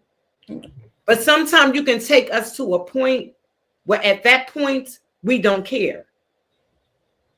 I'm just being very honest. At that point, we don't care. It's getting ready to happen. And you can best believe y'all might be stronger than us. But that's when the grits and the knives and all that come into place, because we know you stronger than us. I'm being straight up. Since I wanted to go there, that's where it's going to go. We know you stronger than us. That's why you get the grits and the oatmeal, and we can't wait till you go to sleep, and all that kind of stuff comes into play. It's an action. Wow, do you know what you just did? Yeah, you making our point. Yeah, you making our point. Well, whether I'm making a point or not, I'm being very, very honest. Most of the time, a woman appreciate it. It is right. a reaction from an action. The most of the time, being honest. Isn't it about understanding the honesty that you're given? Wait a minute, Tommy. Most of the time, she's even cussing you out and saying because you done did something. Again, you make women have to be constant victims. But wait a minute. We're making up, bring it out, Tommy. Yeah, you're making women to be constant victims. Look what you. None of y'all when y'all was talking, just like. Well, you're not finishing either. You're just repeating yourself. Wait a minute. Are you to Tommy? No, I'm saying you're repeating yourself. You can ask the audience. There, and that's what you was doing, but nobody said that you was doing that. But when you listen back to it, you're gonna hear yourself repeating too. Okay, so here's the thing. Here's the thing. I'm gonna let you have it because I don't even want to go there. I don't because you interrupted me. You made me forget what I was about to say. That's like you to, again, learning. I just would like you to look at some of the things that are being said to what you're saying, and from men and women. Just you could be right. Like I could be saying something that's very true. I could be saying, man, I just lay up in the bed with this man and tell everything me and this man do, and everybody starts shaking their head. Well, that's gay. Oh, hey, I'm just being honest. You are, but it's still gay. What you're saying is abusive. No matter how honest you are, it's abusive and dismissive. They gave anecdotal situations. You turned around and took those anecdotal situations and added things that weren't in there. You literally said, well, true. Is it true? You don't know what happened when hold on, but we do know what. Okay, ma'am. So you're not going to minute the situation. I don't want to minute what you did just because you seen a reaction from an action. But wait a minute. But if you're a cop. Why, if you're a cop and they pull up on a situation and they see somebody beating you up, do you want them to separate or do you want them to sit in their mind and think, I don't know what caused that person to do that? And just let it keep going? But you want another page. What you talking about? Dog. Come on, man. That's what I'm saying. Like, you cannot just add in what we don't know. We only can go by what we absolutely know right then. What we know for a fact. Let's deal with the facts before we start adding things to it. And each of those things, when you were talking about the facts, the woman was the abuser when we saw it. You added situations to lessen her abuse. You said, we don't know if. Yeah, you don't know, but you do know this woman was doing this. That's why Dot said it doesn't matter. It's wrong. That's all you saw, but you're not saying, Tommy. Why do we need to see these other things? Why are you telling us this? Because we want to know how it got to where it's at. So then wouldn't that person who did it, again, always have an excuse then, which goes back to what I said at the beginning. But I'm saying at the beginning, what did I say women do? Every time they get caught, they make the excuse and say someone made them do it. Then you're not an adult if someone can keep making you do something. You're an adult. You just had a reaction from an action. You're an adult. You was an adult when you did whatever you did. But I agree. When Napah said, should you just walk away? I'm a person that feels as though that you should just walk away. You should just leave. I think women need to be retaught or have to be retaught because if we think about it. No, not on this subject because men are raised to be more disciplined. They're raised that way. Women are raised that they don't. That's why I use my sister as an anecdotal experience that's reflective to the real world. Women are raised that they can say and do whatever they want to a man. Men are raised to be more disciplined. So it's impossible to believe that a woman is less violent. She has to be more violent because she was raised that way. And another stat that, like when you bring up statistics, I would never do that because a man can't even bring up his abuse. Right. If a man brings up he's abused by a woman, he's a punk. He's a sissy. He's a homo. He's everything under the sun to where men accept the abuse because if they go to a brother they believe if they come to me, now this ain't real, but this is what people believe. If they come to me, because I'm a counselor, and say, hey, my wife is doing this to me, or this lady is doing this to me, they believe I'm going to ridicule them. I'm going to expose them. I'm going to laugh at them. I'm going to talk about them because you supposed to be tough enough to do what? Take it. Oh, that's just a girl. That's just this. So women have to be re-educated when it comes to discipline. Even as Sister Freedom keeps saying, She's not faulting. She's not taking away the blame, but this is the reason.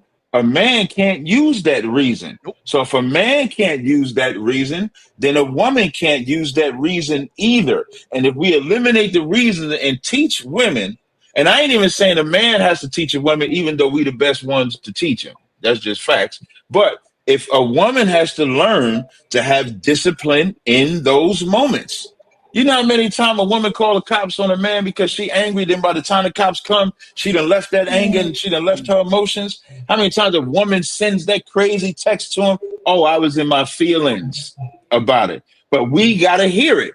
And then we got to take it because they're in their feelings. If women were raised with the same discipline that we have, it might not be that much abuse out there. What happened? Didn't they do that to Bow Wow?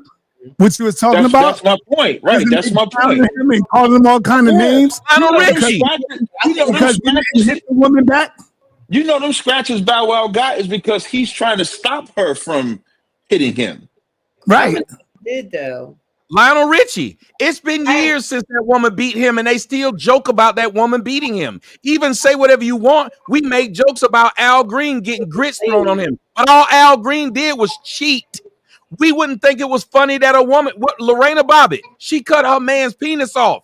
Why? No woman had a problem with her doing that. Imagine if my girl cheated and I cut her clitoris off. Y'all would have told me, you should have just left. You don't do that. You don't mutilate somebody. I wonder how much she took from him before she got to that point where she said, Jesus Christ.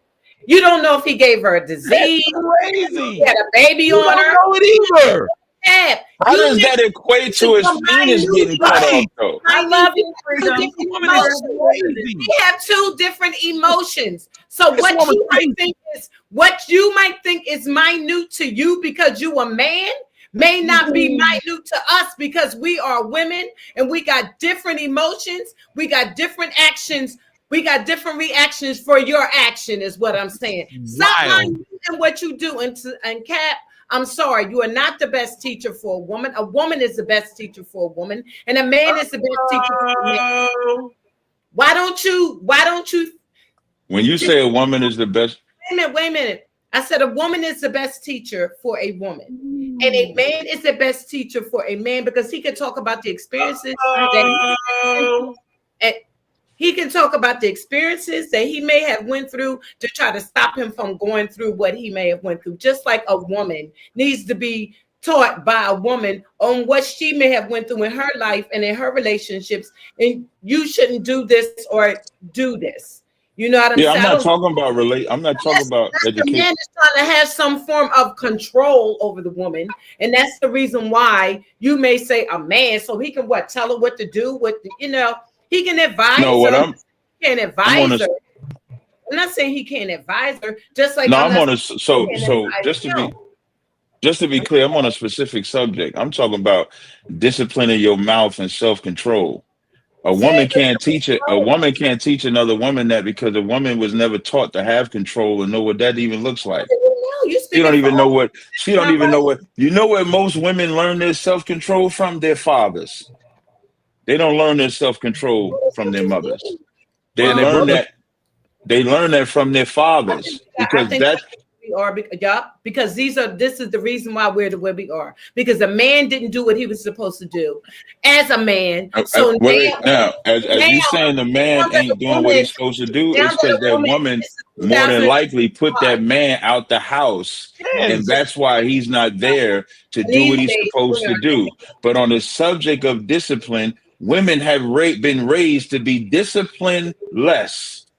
That's what you've been raised as. Whereas boys have been raised to be disciplined since they were born. On the subject of no, they have not.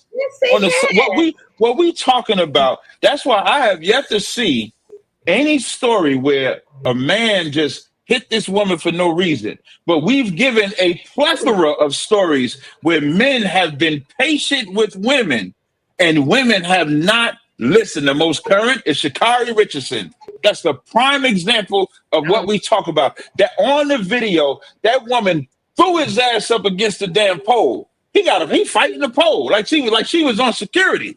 or But you some said shit. for no And you reason. know what he did? And you know what's crazy? You know what he did? He went off camera. And as he's off camera, he's telling her, listen, they got cameras in here. You know, because you know what he recognized in that moment? I'm Christian Coleman, a track star. This is Sha'Carri Richardson, a track star. We're not normal human beings. We don't want this to hit the internet. Hey, don't do this. Let's talk about this later. You know what she like? Man, F that. I want to talk about this now. Push them some more. Through his headphones. He walks over. He's still trying to walk away from her. And as she does that, when the TSA gets involved, she acts innocent to them. Now, imagine if somebody would have taught her discipline of how to carry herself. She would have followed her man's lead. You said we want a form of control. He should have controlled her. And if she would have been under his control and they had that issue, he would have said, hey, let's talk about this later. She would have recognized the situation and said, you know what, you're right. I don't want to do this at this airport. Because she did it her way, her dumbass went to jail and then tried to get him arrested. Said, I got videos of him. Out. Because he's he video. Thumb up the video. You said he bailed her out, right? Wait, hold on 1 second, Si. Hold on. You said he bailed her out, right? No, listen, that's what y'all do. That's what you said. Yes, she did. She did. Okay, no problem. When he bailed her out, that's the proof that he's the one being abused. That's all you prove. He likes You're proving that. So just think about it. Just think about it. He's getting beat up. He's getting stalked in the airport. Cops come. He lies for her. She gets arrested. Still blames him. Tells them, I got proof that he abused me. I want him to go to jail. Tells her she tells him he's going to get vengeance, and he still bailed her ass out. Because he likes real quick. Now, and the fact that you said, wait 1 second, Si. The fact that you said he like it, I would feel sorry for whoever's with you as the boyfriend. Thank you. If you got a boyfriend, I would feel sorry for that. Freedom. Hold on. Time out. Napah, when you finish, can you ask Sakina Ra's question? Go ahead, Napah. I can ask her a question right now. Ask how revenge is best served. She's asking you to ask that.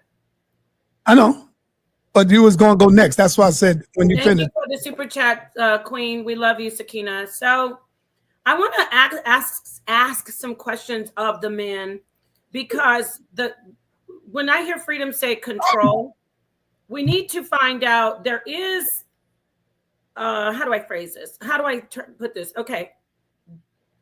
Ladies, then we're going to hand this quickly over to the men. I'm going to ask Dots, because and I know Sister Wize, you all have great answers, but Dots, she's really concise and to the point. So should we give our men control in a relationship? And then I'll go ask another question to the men. Should men have control over us to a certain extent? Or let me hear from you, Dots. Okay. You know what? Listen, if you found your person, if I'm good with my man and we have found something and we're rocking, and to him it's important that he feels like he's in control, I'll give that to him, right? Because I'm still the neck. You could be the head and I'm the neck. Right, I'll let you lead if that's important to you. Right, Give her a horn, so give her a horn for that. I know how to. Just yet, Captain. Let me let her finish, because there's another question I want to ask. Go ahead, Dr. Sorry. Okay. Yeah, I think So I don't think that is, for me personally, that's not a major issue. Lead, baby. I have no problem massaging that ego, but I'm still the neck, right? So it's still integral. They're both important. They're both necessary. They both have really important functions, right? And you can't have one without the other. So that's how I'll answer that. Yeah. Thank you. That's good. Okay, now I want to ask the men. I'll start with Sonetter, and then Sonetter, you can hand it over to either one of the gentlemen on the panel. Sonetter, in your opinion, hearing that a woman says, yes, I will give control, would you admit that sometimes men aren't taught? We talk about how women are not taught. Men are not taught how to be responsible with that control. Yes or no? And then elaborate and pass it on to the other gentleman. You're muted. Yes, I believe that there are a lot of men that's not responsible with that control, and the woman should automatically recognize that, you know. So yes, I believe that the men, I agree with everything Sister.Dot said, you should hand over that responsibility and control to your man. You should listen to your man, especially if you say you love him and you want to be with him. You see? And so if you love him and you want to be with him, then you have to pass down that. You have to humble yourself and let that man lead you and guide you the right way because he's doing it for you. So yes, I agree with Sister.Dots, Can I just say real quickly? I'm sorry. I apologize for interrupting. But I also think to that point, guys, that it's not just you. I wouldn't give that power to just any man, right? That's what I'm saying. You know what I'm saying? You have to, that's something that's earned, right? Like through what's connected. So it's not like just because I'm dating a man, any man can just get, because that's power. That's a lot of power, right? So I just wanted to throw that out there as well. Yeah. Right. She's sharp. Okay. She knows where I'm going with that. So I want to pass the mic to Sister Wize because she's been trying to get in and she ain't been, Sister Wize. No, And before she go, I got about 10 more minutes, I got about 10 more. All right, Captain. I'm good. I'm enjoying the conversation. But go ahead, ask me whatever you want. Is it right to give your man control in a relationship? Is that what women should do? Absolutely no. Not at all. I mean, on no level. I love my sisters. On no level. I love you, Sister Wize. I love y'all. Y'all are killing the brothers over here. They're looking like, what? I want to hear from the men after you. Okay, go ahead, Sister Wize. Did you say giving him control? Yeah, should a man have control when he's in the, because Freedom kept saying, well, he wants to control us. Is that wrong for your man to control you? Yeah. Okay, so we as humans have a hard time controlling ourselves. So the man has to control his testosterone. He has to control his emotions, the violence that's lurking within. He has to control all of his issues that's going on from his childhood, his traumas, just high school, elementary. There's a lot of stuff that's within us all. So it takes a lot for one to control that. You have to go through therapy. You got to go through all type of counseling. You got to get your spiritual self together. He has so much that he has to do to control himself. How dare he comes over into our world and asks us? That would be so foolish to let me control what you're doing. You sit on your bottom and you become the best that you can be. I sit on my bottom and I work through my issues and I become the best that I can be. And then we work together. So no, you do not let anybody control you, except, of course, the divine. You let our Creator control and move your life. No, you do not let men do that. That's to me, that's almost insane. I can't fathom anybody doing such a thing, letting another human control their lives. So no. Thank you, Sister Wize. Captain, you said you got to go soon. What do you say about that question? And Captain, remember I asked you as gentlemen, men, sometimes is a control. Men need to be taught how to do that, how to be in control. Yeah, I bet that divine is a man's spirit. So you be controlled by something a man you can't see, but won't let a man that you see control you. I like Dot. When Dot said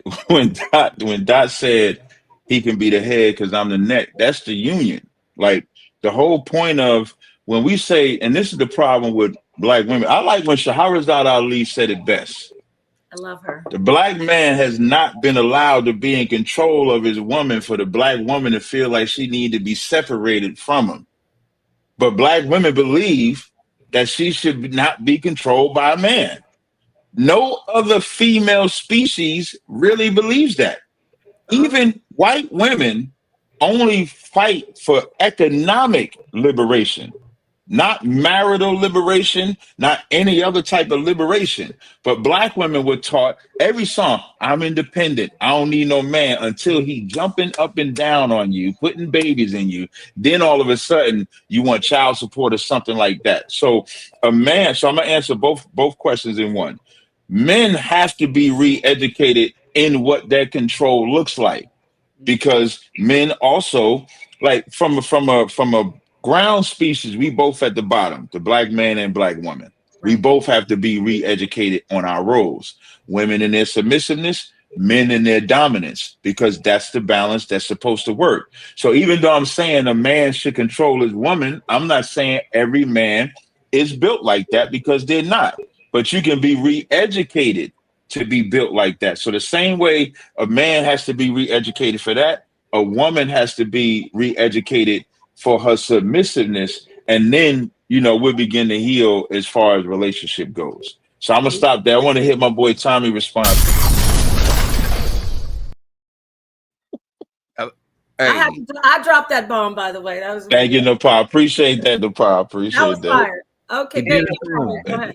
He did his thing, but I got to tell him that this is one small place where we disagree. But I am not the person that probably is best to be disagreeing. So I always look at things. I say you can have people disagree, then look at their life or look at how it worked out for them and listen to them that way. So he has more of an understanding, I would say, is not default to him.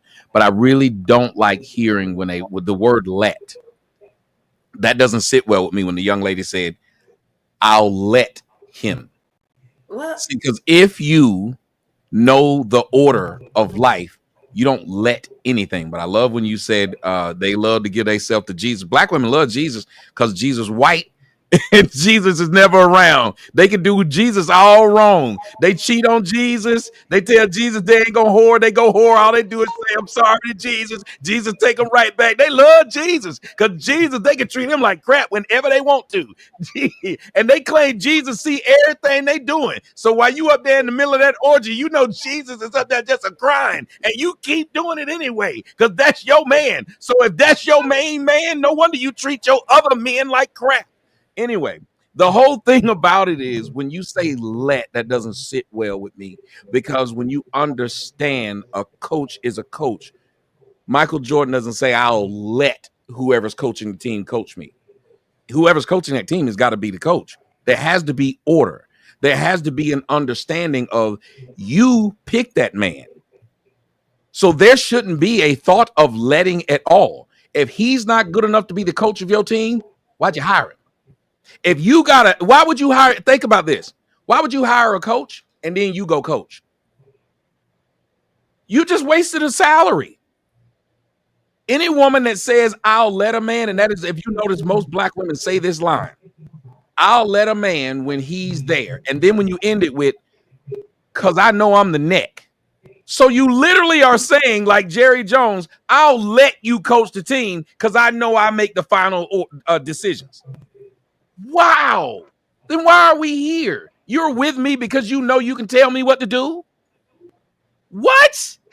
That is horrible, ladies and gentlemen. Not that I'm trying to knock them. I'm saying the thought process keeps us down because this person's supposed to say, just like when I get a woman, I'm supposed to put this woman in my life because she fits this bill. Not I'm going to let her. By the time she's there, she's supposed to already have that done. Same thing I do when I'm having my deck bill. I'm not sitting there telling them I'll let them do. No, I hired them and they are the experts at that job. That's why they're getting paid and that's why I hired them. And that's why I did my background check on them before I hired them. Black women need to do their background checks on their men. I love it. The dude said, hey, MJ getting the ball whenever, Coach Tommy. The whole thing was Michael Jordan was like, they kept saying they didn't understand from Dean Smith to Doug Collins to all of them. They literally said one of the greatest things about Michael Jordan is his ability to, no matter how big of a star he was, he always wanted to be coached. He liked being a player. That's why Mike never became a coach. He liked being a player. He liked being coached. That's why no coach ever said he was difficult to coach. Kobe, on the other hand, was difficult to coach because he knew better than you. He would get coaches hired and fired. Mike just played. Whenever you're the neck and the reason why you're hiring the coach is because you're going to go over him, don't let me be your man because you think you can control me. I don't like that. I have to, Tommy, I gotta respectfully disagree with you on that. Hey, sorry, before you go into I'm about to roll. But sorry, right. before you go, yeah, no sweat. Hey, peace to the panel. I wish I could stay longer, but I do got to take care of something. It's a fire. You got to do a part 2, Si. You got to do a part 2. Let's do a part 2. Flavor to it. Yeah, no sweat. All right, man. Y'all take it easy, man. Peace. All right, Tommy, I respectfully have to disagree with you on that because you told me before I came on this show, Sonetta, that this would not happen. You said you would not disagree with me, and you broke the rules. Where I said that at? I got the text. He ain't say it. Show me that. Show me that. No, man, listen. I got to disagree with you on that because whenever a woman is allowing a man to take control, that means she trusts you. That means she gives herself to you. That means she's respecting you, brother. Every woman that allow a man to lead her, she don't have to do that. See, when we say you don't do that, then now we begin to treat her like she's just a piece of meat, like she's not a woman, like she's not a human being, like she can make decisions on her own. Every woman that is allowing you to be the head, she's making that choice. Just like the woman is making the choice to choose you as her king. She's making that choice, brother. That's what I said. In the picking of it, it should already happen. A lot of us think that we the one that chooses a woman.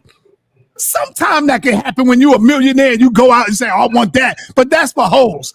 But real woman chooses men. They are the ones that chooses the man, brother. It's not the other way around, brother Tommy.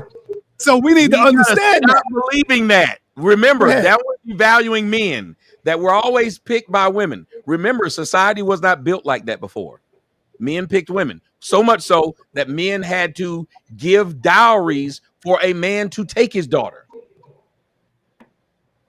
We have flipped, and even the Bible said that men were, at the end of the days, you could tell because they'll become lovers of themselves, which is why you got people loving themselves so much that they try to tell you that they're the island and I'm the prize, and they're always talking about how they're the prize. And now you men have stood up here and said, these women are picking us. And then you even said the only kind of man who has his options are men with money, and those women he got as hoes. Can I say? Because they with him for the money. That's why I'm saying that. Because they're with him because he got money. Situations were better when people were together.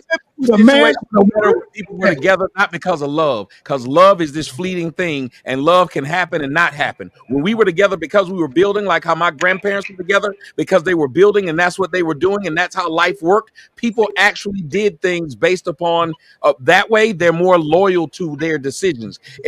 That's why male friends are typically better than female friends, because we're loyal to our decisions of what we did. That's why men who finally decide to get married to women in marriages 70% of the time. Do you know why? Because they get married for love.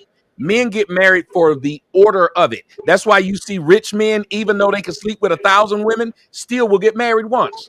Why would a man who can afford to be with as many women as he wants still get married? Because he still understands the order of that. A man can be rich by himself. He needs a good wife to be wealthy.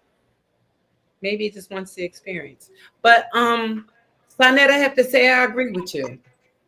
Because the part that he keeps failing to hear is that you said she don't have to. She don't have to choose you to be her. First of all, I don't even deal with leader, the word leader or over top or none of that. Because in a relationship, you sit down at the table together. We are companions. We are partners in a relationship. There's no leader. We working together. We got to sit down together to come with how we're going to pay the insurance, how we're going to save money, how we're going to buy a house, how everything that we're going to do, we have to work together to do it. It's not in 2025, the woman, is doing the same thing, if not more than the man. She's working just like you are. but she has to do more because she still got to make that house a home. You know what I mean? So it's like when you say she has to allow you to what? Be her leader? To be her leader for what? Why does there need to be a leader? It just doesn't make any sense. Why do you have to scratch your own ego? The order of things, you know, what the leadership conversation don't even come up because men don't say it, they display it. They don't say it, they display it. Okay. Nobody has to say, I'm the leader of and I'm the head of the house, and I'm the man, and I'm this, and you're what? And the woman's looking at you like, are you serious right now? And I just got off. Wait a minute, Si. I just got off work. The same thing you're doing. Okay. And guess what? We can come home, cook, clean, wash, take care of the kids, make sure things is clean for you, have sex with you. We can do all of that. And guess what? And make sure you still got breakfast, lunch to take to work with us. We do all of those things that you don't do and still make things comfortable in the home with you. You want me to look at you and say you the leader? I mean, I'm trying to figure it out. Only the divine creator is the leader.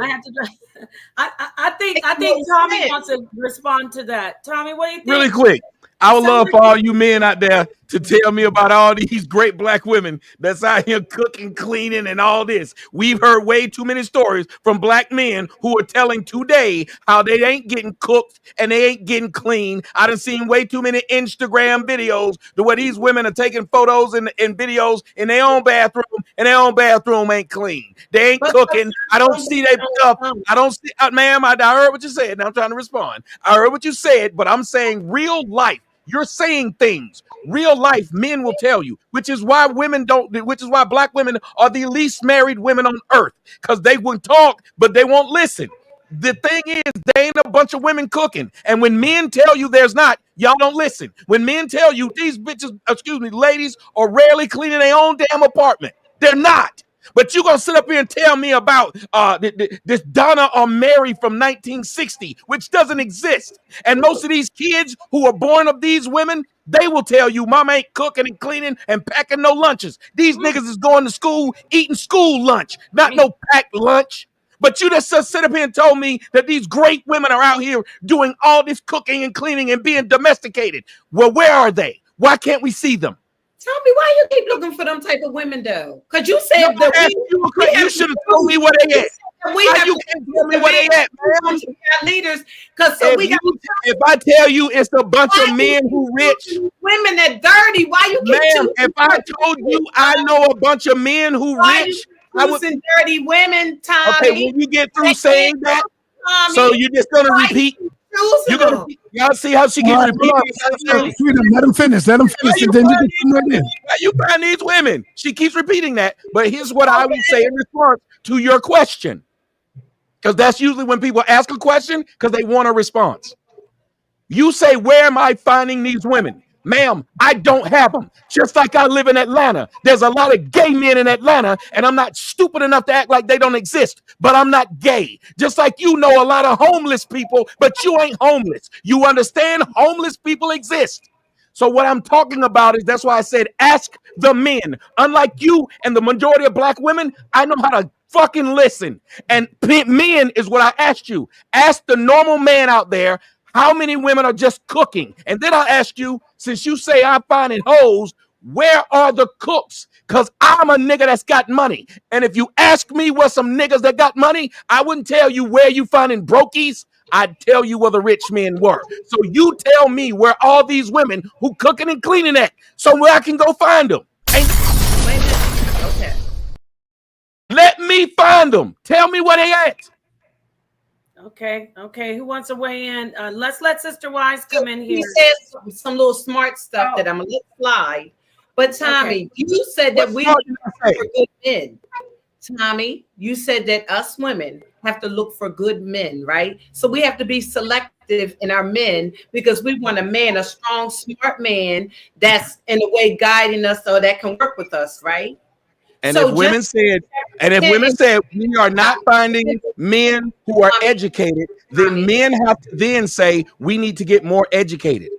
Okay. If the women are saying we're looking, and there's not many of y'all who do this, but Tommy, why would we keep arguing with them? Applications, so do you. And I don't mean applications writing down. I'm saying application meaning that you have to meet the correct type of woman that you want. You want a woman that can cook, that can clean, that can do all the things that you want her to do, right? So you said it as if that's all women do. All women do it, and that's what I was addressing. All women. You literally did. All women. You said women, we do.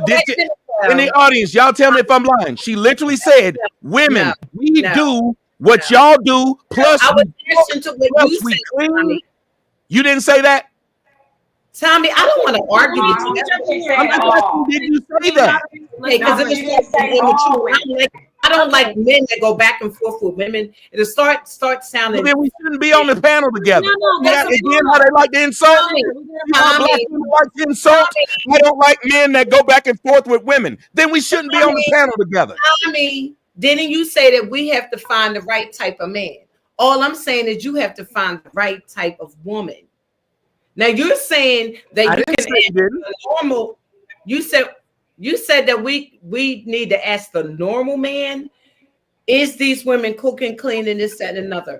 I know quite a few of them. But what I'm saying is, just like you said, take applications, date women, see how they are, see if they're the type that cook, clean, and do everything that you want them to do before you make them your woman, just like we got to do. That's all I'm saying. Look for the woman. Okay, so when I said what I said, did you hear a word I said, which was I addressed what you said and said there are not hearing this. There are not these women running around, especially black women, which is why they're the least married women on planet Earth. Now, if I was the least picked man out of all men on the playground, I'd start wondering why. I would ask the question, what can I do to move up? You never hear black women ask that simple question. What can I do to move up from where I am? You just keep on blaming everybody else, never you. So if women are doing all this cooking and cleaning that you say they're doing, what's preventing them from being in stable relationships? I know do it. So I just asked every man that I know do what I'm talking about. The women that and why you're saying you do this, ma'am? I don't know. Ma'am, why you're saying you do this? I look at your hand and it looks quite naked. Now I don't know if maybe you was washing dishes and left the ring somewhere. So whatever. But what does that have to do with anything? Because I'm asking, if you would be quiet and let me ask the question. Why would I ask you, what's that got to do with anything, and not let you ask it? Why would I do that? I keep asking a simple question. If black women are doing all of this, what's making them still be the least picked? I just want to know. Okay, I don't know about the picked part, but I do know that black women do what you're talking about. They don't always have to be married. But they do. Why are we talking about head here? They do. What's the ultimate goal? What's the ultimate goal for a relationship? Tommy, not to be married to the average man. I just want to know what is your ultimate goal. I ask very basic questions. I don't know why is that different. But you don't know what it has already been. You can tell me the ultimate goal is just to get some head, whatever it is. I just want to know. Okay, let's move on to Sister Wize. Freedom. Okay, let me let Sister Wize answer that. What is the ultimate goal? They are both going back and forth. It's really great. I like the conversation. What do you think the ultimate goal is with a relationship? I would say for a wise woman, a modern woman, if I'm working and I have degrees and I'm making my own money, I have my own vehicles, I have my mentals together, my emotions together, my finances together, my physical together, my social together, then for me, from my perspective and from the women that I'm around, it is not a prize to say, I want to be married. What the women that I'm around, what we say is we want companionship, because being married to the average black man in America could be a burden it can be extra stress and weight. So all women do not think that they should be married. And I personally feel like at my age, which I'm in my 50s, that the companionship now is more important than getting a ring. To have somebody there to go out with me, to spend time, movies, dinners, all that, that's good for me. So a ring on my finger, to me, I'm just saying, this is just personal in me. It's sort of like bondage. You got a man that's controlling, a man that's not able to most of the time pay all the bills. So I'm working, he's working, then I gotta cook and I gotta do the extra because I'm a nurturer. I'm gonna have to do the stuff that he's not. He's gonna pretty much come home, plop on the couch. I come home, I gotta cook for him and make sure everything is in order. So absolutely no. Everybody do not want the ring, and I don't want it. Right now, companionship, really good conversation, bonding is what I think a lot of women want in this modern time. That's my thank you. Thank you. Before we move on, please delete the comments that are disrespectful. Tommy, you want to respond to that? I just want to say, and I don't mean to offend people, but I'm trying to speak honestly. I will be on panels with other races of women when they're talking about relationships. Wait, Tommy. Huh? Please go back. Did you just hear what you just said? I said I'm trying to not be ridiculous. No, you said I don't want to offend people, but I got to speak honestly. And my name is Tommy. I know that black people have sensibilities where your whole job is to kiss their ass. They don't want to hear. They don't want to be coached. They want to have their ass kissed. It's the toughest environment. I have to say this. I will go on a panel with people of other races, and by they get a chance to get this age, no offense. These women done got marriages and done had kids. Some of them done had a couple. Every time I go around black women, it don't even be black young women. It be black old women. And that's why I said I wasn't trying to be offensive, but none of them have a ring on the entire panel. Not one person is coming from a stable, I'm married. We don't have one. That should tell you a lot. And then when they say they want companionship, I don't mind. That's an honest answer. Because mostly what we're doing in the black community is just fucking. We go from fucking one person to fucking another person and fucking another person and fucking another person, because that's what we do. But in the process, we have children out of that. And what did our children learn? No stability. And that this woman gets to say, I can have you, and you, my sons and daughters, by different men, because all I was looking for was companionship. You cannot build a culture and a nation off of that. You can't name one nation on this planet that's been built and that was powerful, that was based upon bastard children. You can't name one, which is why we're where we are. Thank you, sir. All right, so let me jump. Can I speak for a second? Yes, ma'am. Yes. Tommy, you married.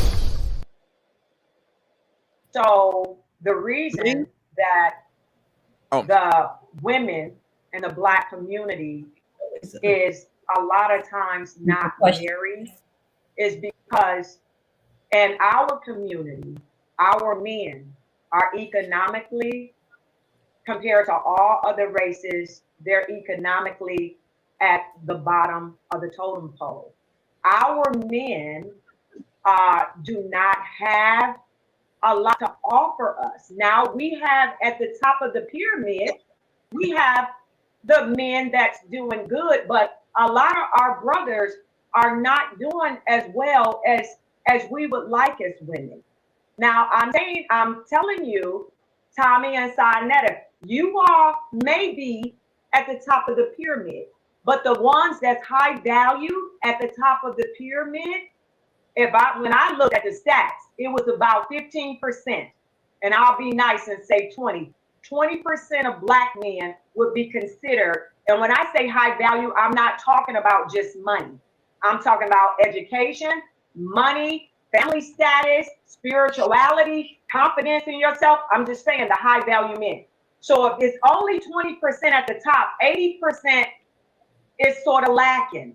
So if the 80%, which is mid to Pookie Snip, if they're lacking, why in the world would we want to connect ourselves? Because it's not a lot in the community to choose from. Why would we want to get married? Why would we even consider when we know that these dudes that's mid-level or, sort of, got little felonies or whatever, they would be burdens to us. It would behoove the woman until she finds somebody that's of a higher caliber that she can communicate with, that she can have the good companionship with, to stay single, remain single. It's not, ladies, it's not that deep. Remain single, get your sister circle, create you a village, have the brothers in the village where you can come, and if you need somebody to help you with the car or help you with something, you got a little village. And I think that we would be good, ladies. Don't, I'm almost finished. Don't sacrifice. Don't let this mentality of marriage consume you, knowing that you are single and happy and you're happy. That would be more of a goal for most of us. We want to be happy, not married. We want to be happy. And I'll close out. I love you, Sister Wize. Go ahead, Tommy. I see you want to respond to her. So the black men are economically not high like you would like them to be. So therefore you sleep with them still, but marrying them would make you unhappy. But sleeping with them makes you happy, and having children with them makes you happy. But marrying them would be a burden because they're not the top men. But let me point something out to you. Do you know what the number one factor in economic depression in the United States to somebody entering poverty? You know what that is? Having children. Children out of wedlock. Children out of wedlock is the number one thing that will make you poor. And what you just told these black women was you can go around and, well, you ain't happy with a marriage, but you happy with a nigga living with you that's a broke pookie that's at the bottom. You happy with that, though? That'll make you happy to get your back beat out by different dudes because you got a sister circle and you can call a couple people to come help you with the car. Now, mind you, you also said about these men that they're at the bottom economically. But guess who's below those men economically? You. Black women are way below black men economically. Look the numbers up.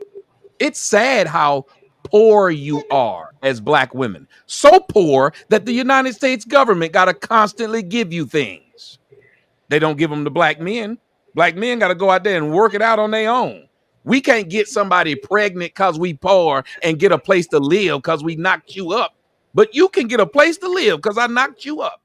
Now, the last thing is this. You ever notice what these people call Mexicans do? These Mexican women don't say, we can't marry Paco because he's jumping up in the morning and hopping on back of trucks over at Home Depot. They don't say this because they say, why deal with anybody if you can't work together to build with them? So no matter how poor you say you are with me, we can get together and build something solid of a family. I can remember black families because I know this from my grandmother. Oh, they had Jim Crow, and she even said some of them were still at the tail end of slavery. But you know what they had? Each other. And when they had each other, you know what they were able to build? Some of those black men were able to then go and get a company where he's doing construction work like my granddad. Some of those black men have been able to help build towns like Rosewood, build towns like Tulsa, Oklahoma. Because they had that family structure, they can start from the bottom and build. When someone says you must already have it, remember this. The white people that came over to the United States, you know what they were? Indentured servants, a lot of cases, and poor Englanders. And what did they end up doing? Going from sea to shining sea. That's what happens. So whenever somebody try to tell you, I got to wait till you get it, you don't need that woman. So all you black men that get y'all some money and get you a white woman, you're doing the right thing. Because that black woman needed some friends and some dick. All right, I don't know what you married Tommy. I got hoes. You married Tommy. No, I got hoes. I got a bunch of them. I got a house full of them right now. You know what I am, lady? I am rich, and I am not marrying somebody so they can take half my money. I am what's called rich. That's what I was going to say. Most men that make a lot of money, they don't get married. I would have got married when I was young, but here was the thing. Married or When not, I was young, the women were doing exactly what this woman was saying. The women were saying, well, I want to see what I can get from you. And after a while, you get used so much, you realize, well, I'll just skeet in the face. So that's all I'm doing. In my late 40s and 50s, that's all I do in life. I'm just skeeting in the face. Have you ever been married? No, ma'am. I didn't think so. Okay, I just told you I hadn't been. I said I wanted to get married when I was young. See, have y'all noticed? Women look to try and get a zinger in instead of listen. No, wait, ma'am. My exact words were, when I was young, I wanted to get married, but the women were acting like the woman who said it there. So I didn't get married because I said I didn't. Okay. And so let me just jump in for a second really quick here. I was specifically speaking to an older woman. I'm not telling the younger women not to try and find them a suitable mate. So let's make sure we get this conversation right. I said at my age, it was personal to me. I've already had kids. I've already been married. And I said at this point in my life, I'm not interested in that. I'm interested in my happiness. And it is very hard at my age. I said like 50. And I don't know how old you are, Tommy. And I'm 49. Okay. So yeah, I'll say a little bit older, but you still understand because you're not married. You're not married because of the reasons that you said. I'm not married for the reason I said, but your comment was you want to be y'all just want some dick, y'all just want to do that. No, sir. That's not what the conversation should even be going. And see, this is why it's very hard for women like myself to get in relationships, because I'm telling you, the men that is available, they're always talking about bitches and hoes and fucking and skeeting and all that nonsense. When you are in your 50s, you on a whole nother level. You have your kids, you want peace, and you don't want to talk to a man that's talking about bitches, hoes, skeeting and stuff like that. So my advice to women, you want to take care of you when you're older. You do not want to go get a man that you have to sort of say, hey, can you watch your language? Hey, can you chill a little bit? We don't want to do that. Now, when we're in our 30s and 40s, we can do the drama. Not in our 50s. We want to be at peace, Tommy. So that's the point that I'm saying. Don't nobody want different baby daddies and to sleep with. Companionship doesn't necessarily even mean that we're having sex. But by our age, we've already become those things, right? Like by your age. Wait a minute. I'm almost like companionship could mean for women that's mainly sapiosexual that gets stimulated from the mind. Relationships for us is going out with the man to dinner, movies, cruises, just enjoying life, going to museums and stuff like that. We don't at our age be wanting to always bump and grind. We want somebody that can really connect with our mind, body, spirit, souls, the whole gamut. We're not interested in jumping around like that, Tommy. That's not but the thing is, when the time you're 50, you've already been doing that. If you're 50 and you're single, wait. I was talking about a person in their 50s and plus saying that they just want to be hanging around somebody that has never been married. What were they doing in their 20s and 30s and 40s then? To have children and be alone, huh? Right. In their 20s, 30s, 40s, they had children. That was my point. Their whole life, Tommy, check this out. They gave their whole life to a man and children. No, they didn't. They weren't married. They were burnt. Hey, they weren't married. No, yes. A lot of women for 20 to 30 years give all their energy to kids and men, and then they get at the end, they say, I need time for me. I'm not going to be married anymore. I gave my whole life to this family, and they sometimes want their little break. And it's not a family if you weren't married. Somebody is not screwing. Why is it y'all won't point out this one thing? If you didn't get married, and again, I want y'all to see how unfair or hypocritical the women are being. Not women, woman specific. The one big mama. She didn't stop. Wait, let me say it. Just because you hear the word hypocritical don't mean you just start talking. Let the person explain it. You said that this woman was saying these men be in their 50s, they be wanting to talk about skeeting and doing this. She said everything negative. You sat right there and just shook your head going, you didn't say, where are you meeting these men? Is these hood men? Like you told me. So she can generalize in a negative way, and you didn't stop her like you stopped me and said, well, that's the type of men you meeting. You didn't say that to her. Why not? All right. Hold on. Everybody time out. Time out. Sister Wize, hold on. Everybody time out. I want to welcome my brother Naeem, Lord Abba, to the platform, my brother Roy Bay, and of course, Professor Brother Jabari to the platform. Lord Abba came in first, and Lord Abba been here for a minute because I seen him in the chat. What's your opinion on everything that you're hearing, Brother Lord Abba? Who do you think is more abusive, men or women, when it comes to relationships? Women. And then you can add on to what you say. Can y'all hear? First, can y'all? You're very low. You're very low, Lord Abba. I'm low. Yeah. Can y'all hear him good? Mic is low. Your mic is low, brother. Yeah, they even saying level up in the chat. Come on, man. Your mic usually be loud. Mic check how I'm sounding. It's getting better. It's getting better. Exactly. I don't know what's going. There you go. You good. How it's sounding. You better. All right. So, peace, Side, Napah to the panel. Please, Lord. First and foremost, oh man, peace. You know, greetings aside. Women, I believe women are more abusive in relationships, right?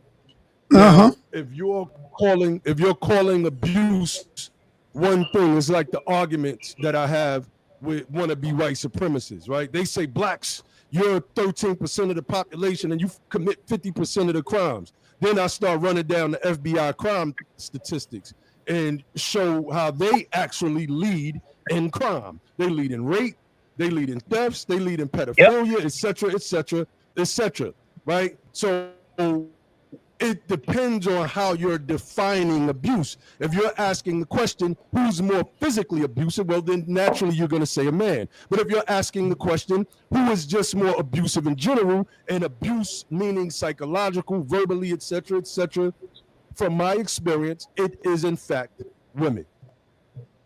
From my experience. Right? Now, a lot of what I heard tonight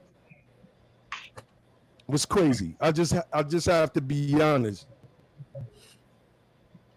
Y'all let me know if y'all can hear me. Yeah, we can hear you. Go ahead. Go on, brother. Okay. I don't know what's going on. My thing just keeps like, but Kevin Samuels was right.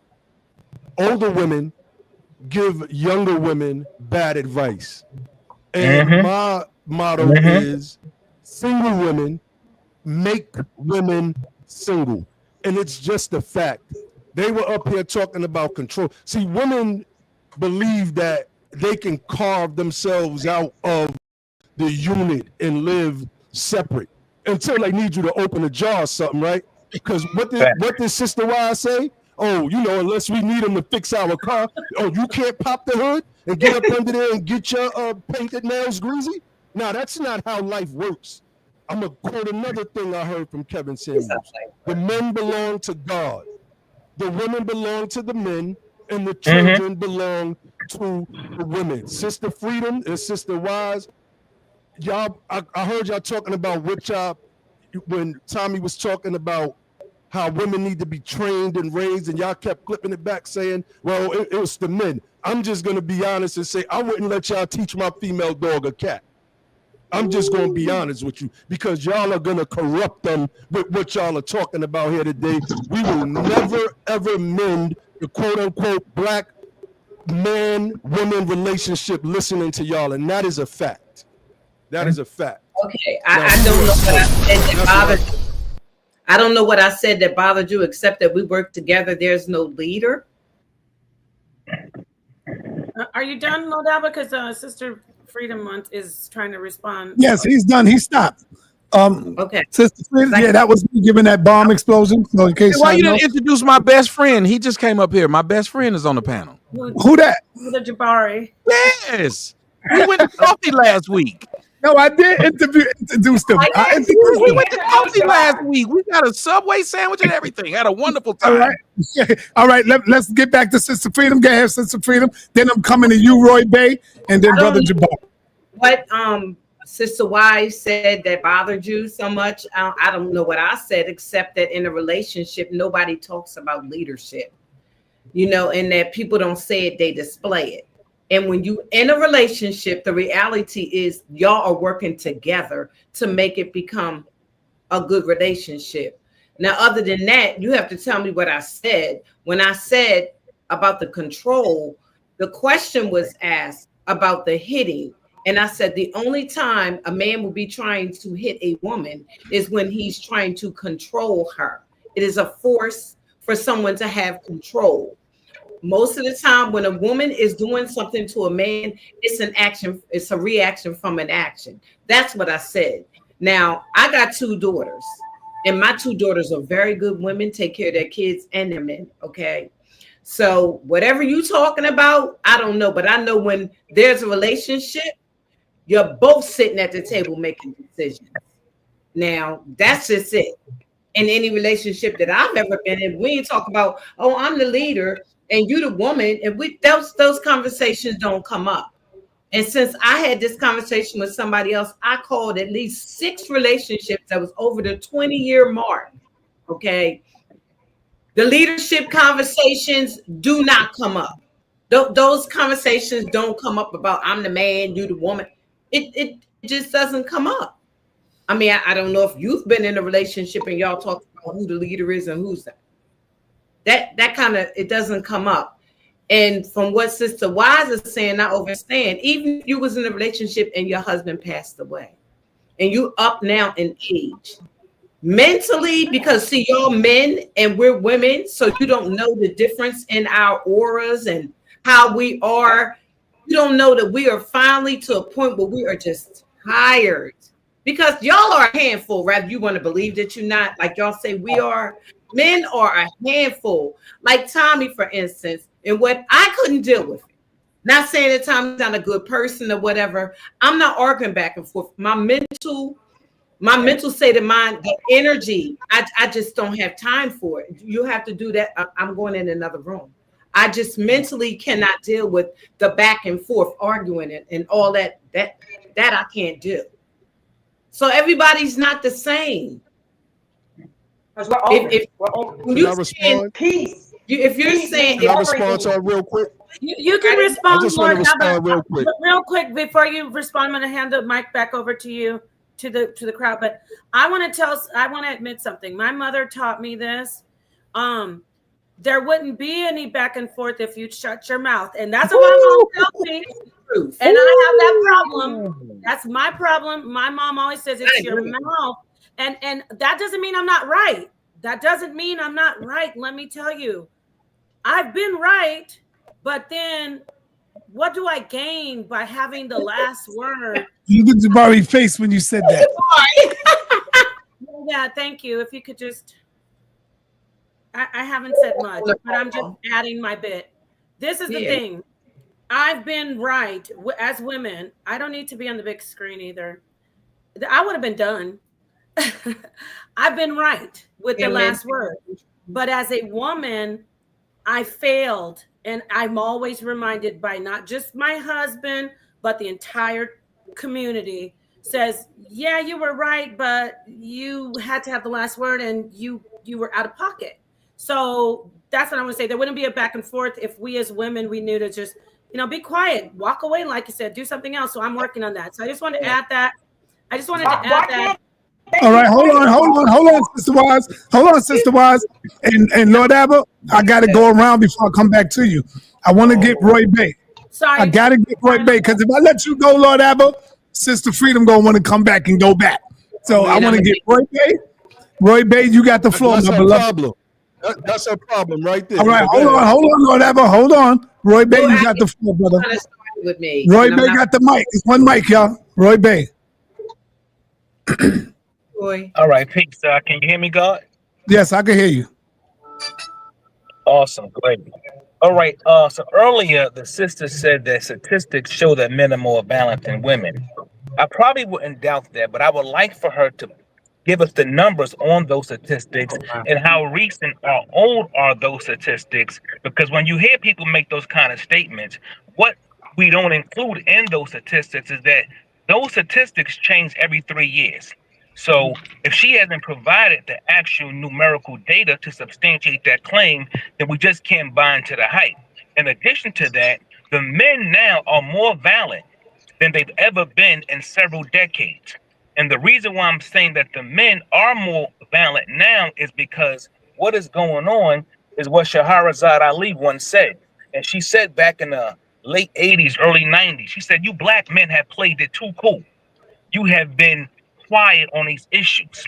And now today, there are more brothers across this country speaking up and speaking out, and they have latched on to a certain vocabulary that the women are finding it very hard to contend with, as in the case of brothers like Tommy Sotomayor. I remember back in the days when he was the nigga that we love to hate.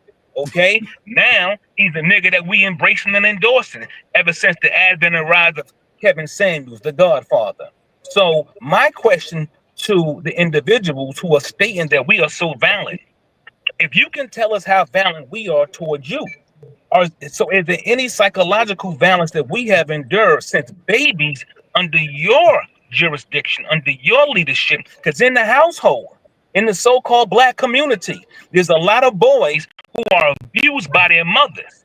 This thing is not spoken of because it's not popular to say, but a lot of mothers have abused a lot of young black boys by telling them your father ain't shit and you look like that nigga. Okay, so the abuse starts there. They even attack. They even attack the young black boy's testicles, looking at it, examining him, and saying, "Yeah, you got a little one." Okay, so the attack on his pride, his manhood, and his ego is on from young, and it goes into the preschool. From public school to junior high school, and it just keeps on up. It just never stops. So the sister said she don't want to marry black men because black men are a burden. I might ask black women in America, is there something wrong, dysfunctional wise, with your vagina that you can't produce a decent man for you to marry? Because you see, we have to look at that part as well. These ain't the days where brothers would just play it cool just to get a piece of your body in the bedroom. Today, we would much rather settle for peace 2 fingers up as opposed to a piece in between your legs 2 fingers down. So you have to deal with what we're saying out here, and it's just not a couple of guys here and there. This is a nationwide collective voice speaking. Feminine, fit, friendly, cooperative, and submissive is the teachings of the Godfather Kevin Samuel. When we look around and we hear this mythology about, oh, we gotta cook, we gotta clean. 80% of black women in America are morbidly obese. You can see that on the streets right here in Harlem or Chicago or Detroit.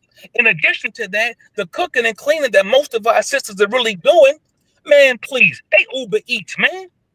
These folks end up inside these apartments, inside these houses, cooking food from scratch. Most of them don't even have a favorite dish to cook or something like that. The United States government just put out, I forget the guy's name, I think he's a Kennedy or something like that, but he's the guy now working with Trump. He's on the health issues and everything. The United States government just put out the information. And this ain't no old stuff that I'm making up. You can just pull this up right now. It was a few months ago that the majority of the food bought in the black community with EBT food stamp cards is junk food. Who has those cards in their hands by and large? It's a lot of sisters. In addition, a lot of y'all say we ain't fathers. Oh, by the way, all of us don't want y'all following us. Let's be clear on this. All of us don't want y'all. In fact, for some of us, it's more of a privilege for you to come follow us than it is an honor for us to lead you. Now, you can deal with that how you going to deal with it, but we don't want all y'all following us. We don't pay child support, went to jail. A lot of brothers have died are 6 feet deep in pine boxes right now, protecting black women who they didn't even know on the streets. Another brother just got killed recently protecting African-American black women. So we got to cut the hype out. I get it. I get it. The United States government has afforded you a long-term privilege and opportunity to where they'll give you housing. They'll give you all the benefits in society, and you didn't have to make any changes about your own conduct. So in turn, you took the government over your man. So now he wanted you to do certain things. You rebelled because you was getting that income from somewhere else, because you often attach our manhood to our wallets. But today we saying, you know what, the jig is up. We're not going to permit you any longer to demonstrate that pseudo degree. Listen, you can take your sex, your respect, and you can go your way and we go ours. Because right now, over 1 million black men have fled the United States of America. They passport bros. That movement is moving. Rest assured of that.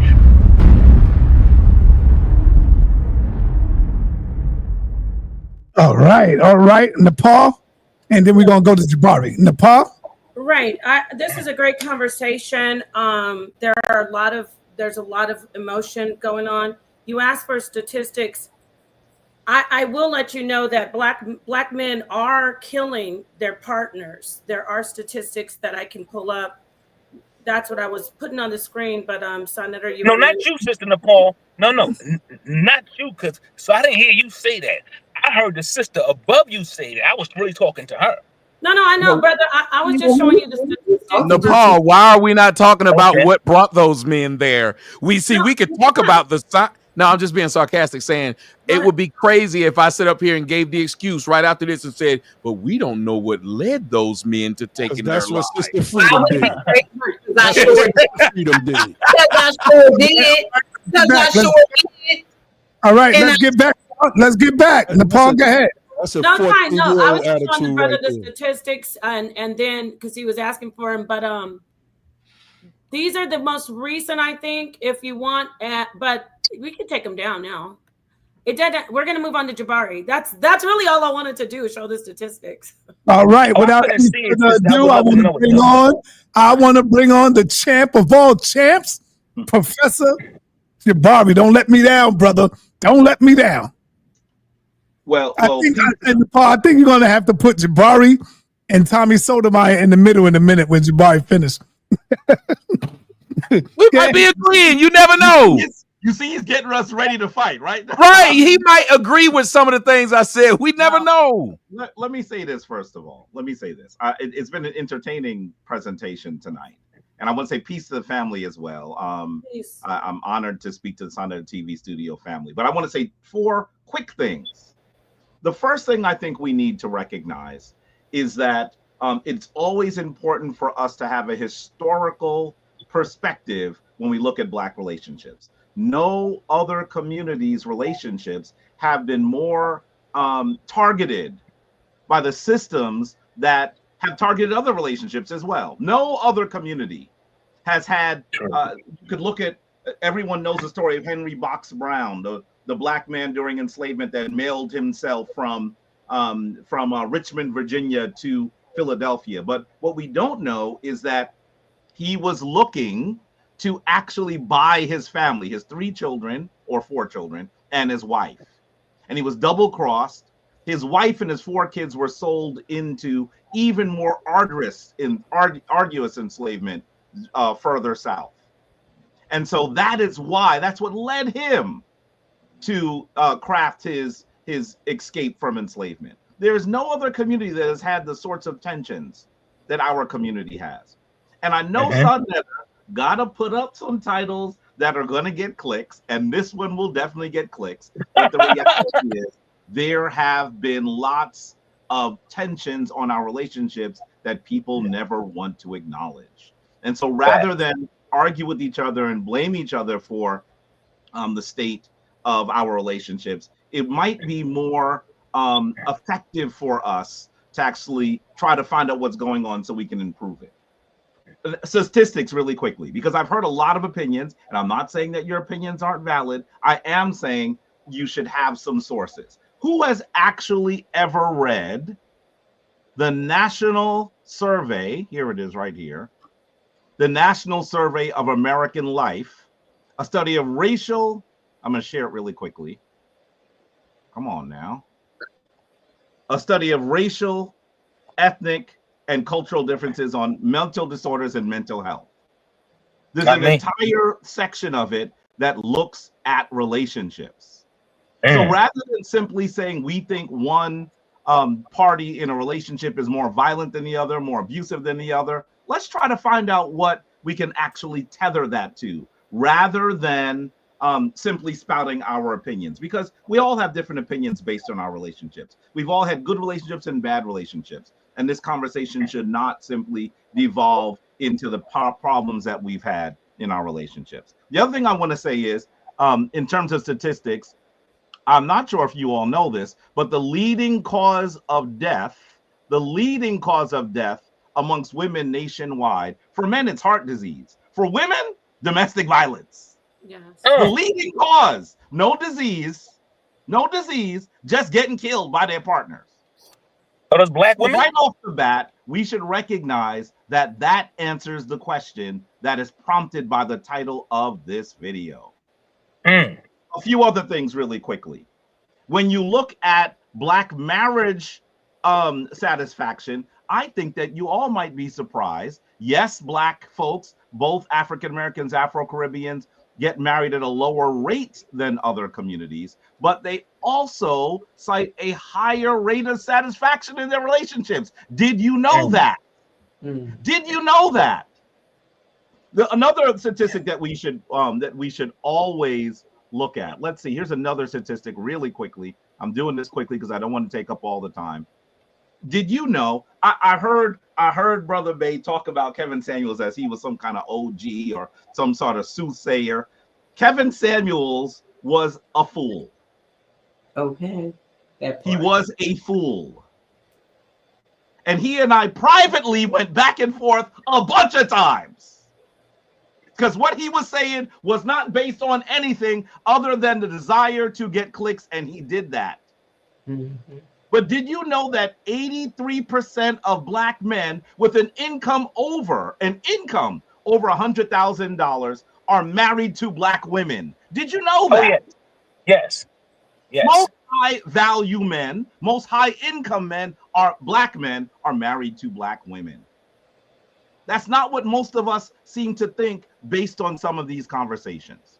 So in conclusion, I just want to say, we have to try to look to solutions to some of the challenges. Certainly black relationships have challenges. Absolutely. I just got divorced and remarried. I know about it, a thing or two, personally. Congratulations. But I want you to also recognize that there are lots of good things about black relationships, and we're not spending a lot of time talking about them. And we need to, because all of those things that are working can be a blueprint for making those that are not working even less representative in our relationships. We just want to fact check something right quick. Go ahead. The number one cause of women, I knew this, but I just had to make sure I looked. Just a quick look. The leading cause of death of women in America is heart disease, which claims the lives of more than women of all types of cancer combined. We can't say these things. We can't in one breath say the leading cause of men's death is heart disease and then say the leading cause of women's death is men killing them. That's literally a lie. What's your source? I just told you. I You put can mine Google. On the screen. Let's see yours. How can I put it up here? You just share it. You click present at the bottom on the menu. You see it says present. It's like a little screen with a plus inside of it. Okay, got it. Share screen.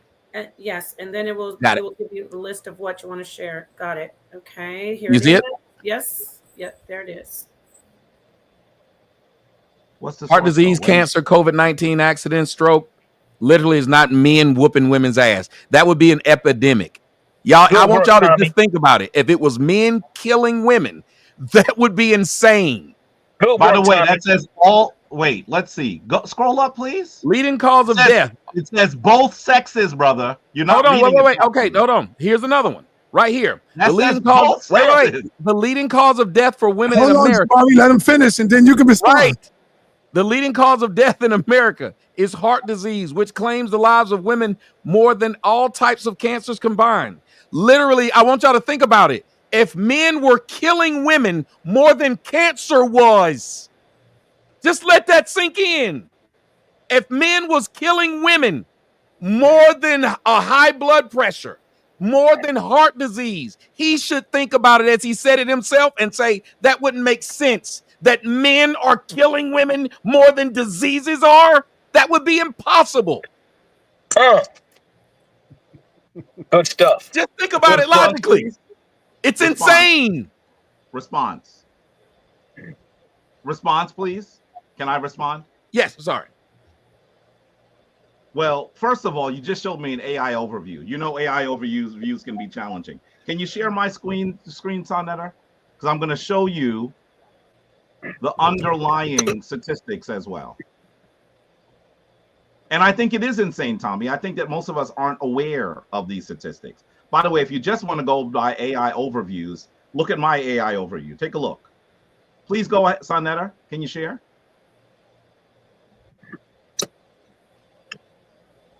You're muted, Sonetter. I can share it. You Did might you be doing All something. right, stop sharing, Tommy. You got to stop sharing. There. How do I stop? How do I stop? Just hit stop because I can't bring Jabari's up.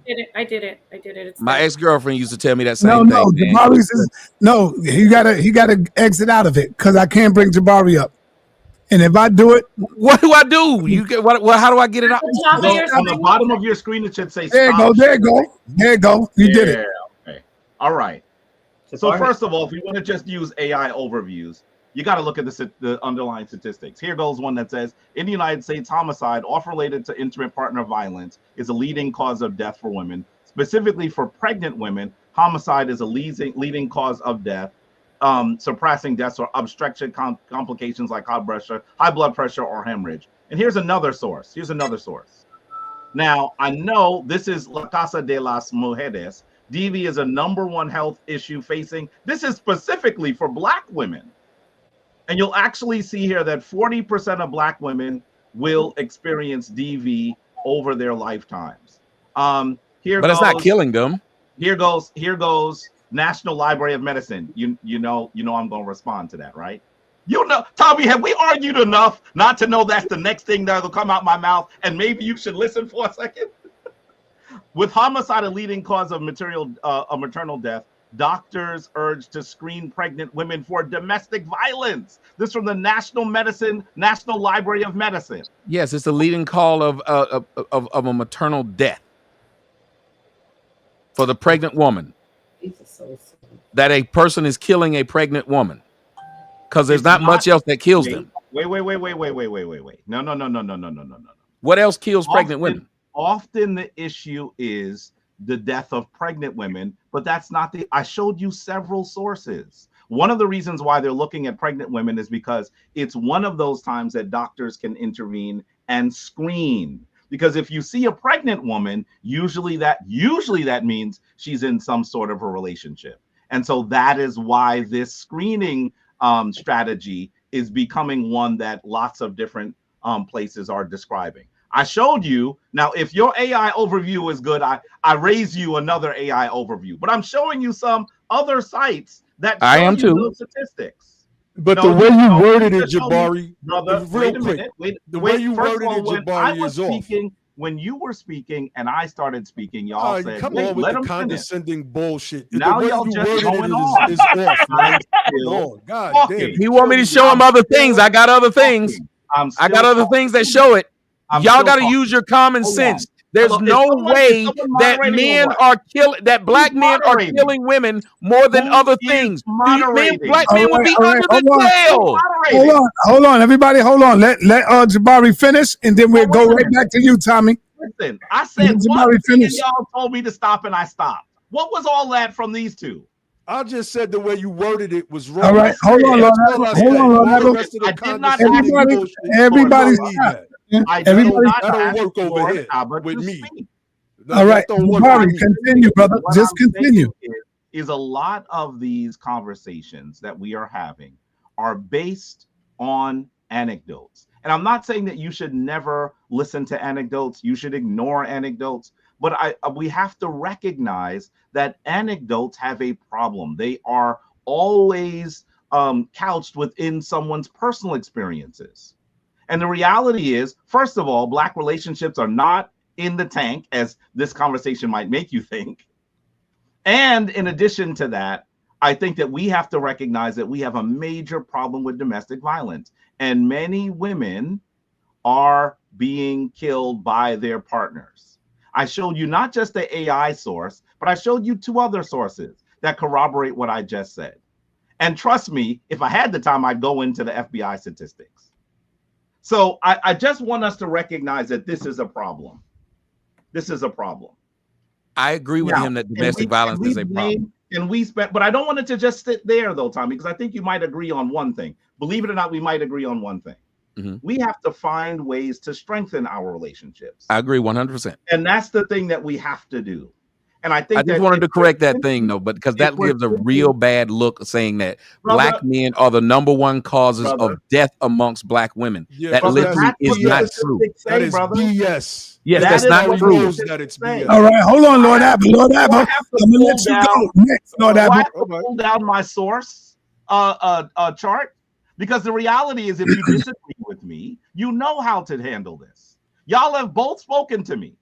So if you just want to have, particularly Lord Abba, your ridiculous opinions, have them. But if this audience knows that this is Sotomayor Studios and you source up or shut up.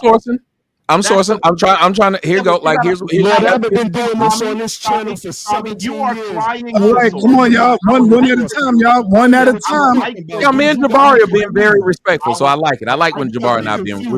Tommy, I would never like not for come you. with sources. Listen, are And you I'm going to put pull Lord one Abba up. in the back or what? Because he's just talking constantly. Man, shut up, man. So, All right, Lord Abba, come on now. Let's keep it cool, Lord Abba. What's wrong with him? Look, cardiovascular disease is the #1 killer for all women. Brother, you got this. Let's keep discipline. Hold on. Cardiovascular. Look what's on the screen, please. Okay, all right, there's only one person talking. Tommy, go ahead, Tommy. Cardiovascular disease is the #1 killer for all women, but Black women experience the highest burden. 59% of Black women ages 20 and over are living with some form of cardiovascular disease. This is why it's important for Black women to take action to protect their health.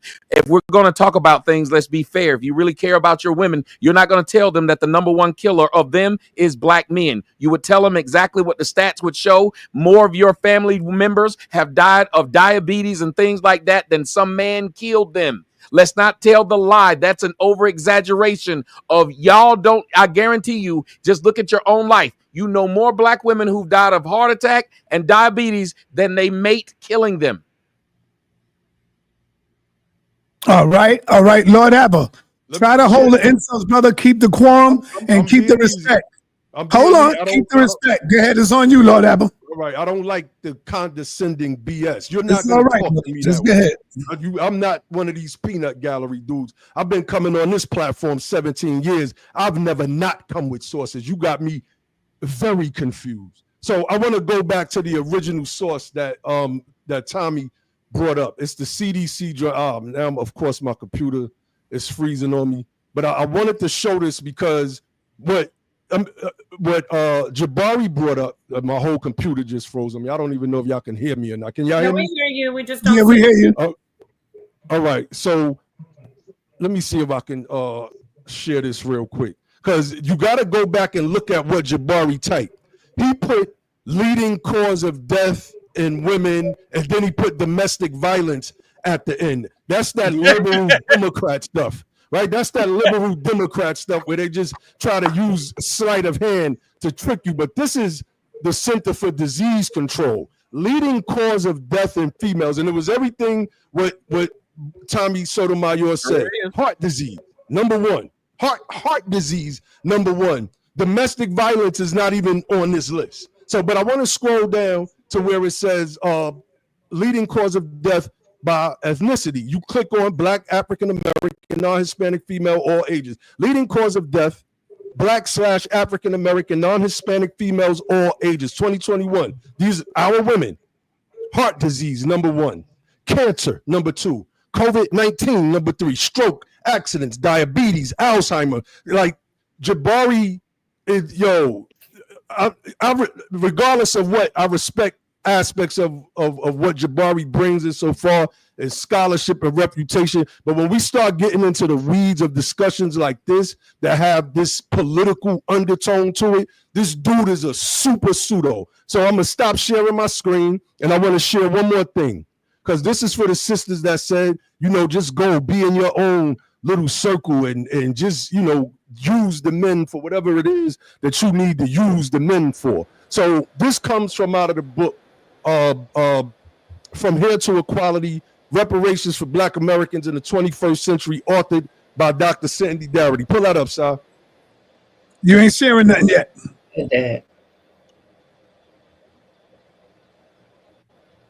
I don't see you sharing nothing yet, brother. I don't know what's going on. I just got to I'll read it. I'll read it. Can y'all hear me? Yeah, we hear you. All right, just let me read it. It ain't nothing long. It says, nor do differences in family structure provide headway in explaining black-white wealth inequality. Single white women with children have as high a median net worth as black women with no children. Single white parents have more than 2 times the wealth, $35,000 at the median, of married black parents combined, $16,000. The professed economic benefits associated with having the ideal family type do not translate into closure of the wealth gap. Being a quote-unquote stable, married, 2-parent black family far from evens the playing field for black and white wealth levels. Dr. Darity continues by saying, furthermore, there are vast differences in wealth between black and white women. For example, over 60 years of age, single black women with a bachelor's degree have a median net worth of about $11,000, while single white women with a college degree in the same age range have $384,000 in median net worth. Single mothers have negligible wealth. Single mothers have negligible wealth, but the racial difference is still palpable. White single mothers have a median net worth of about $3,000, but black single mothers have a median net worth of 0. So everybody that's talking this, hey ladies, just get in a circle. You can't have a bunch of broke women getting together. The reason why I'm bringing this stuff up is to say we need each other. On that point, with what Jabari is saying, I agree. I came up here to provide pushback. And I want to close with this. We as men have been trained for generations to be simps. And that is a fact. That is a fact. While the bell hooks phenomenon was going on, while the feminist thing, I knew it, look at Side face. While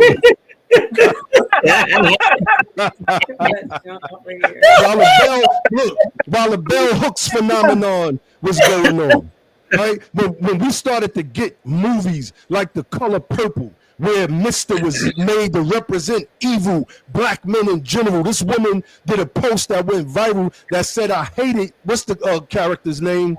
What's his name, the actor? Danny Glover. Samuel Jackson. Danny Glover. She said, I hated Danny Glover my whole life because of that character, The Color Purple. Now that I'm in my 30s, I realized that he was just playing a role. Movies like Tyler Perry's For Colored Girls Only, these movies were designed to make us look bad. What was the movie where Angela Bassett is burning down the stuff? But what were the men doing at the same time? We were singing songs. We were swooning our women with R&B. Then we got simpy with it. As soon as I get home from work, I'ma run your bath and make your dinner too. As soon as I get home from my 10-hour job, y'all are bugging with this nonsense. Yo, I could cook on this subject right here. That is cook, let him cook. That is a fact.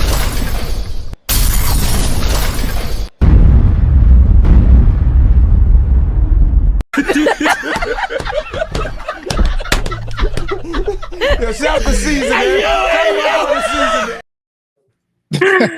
I'm just saying. All right. Hey, Jabari, you want to respond? Hang out, man. I'm about to go hang out. Have me a little open thank you, Lord Abba. Once again, thank you, Brother Lord Abba. Fire. You're welcome. Fire, brother. Wait. Sister Freedom, let me let you know one thing too. Because if you was with me, I would break you. I would tame you.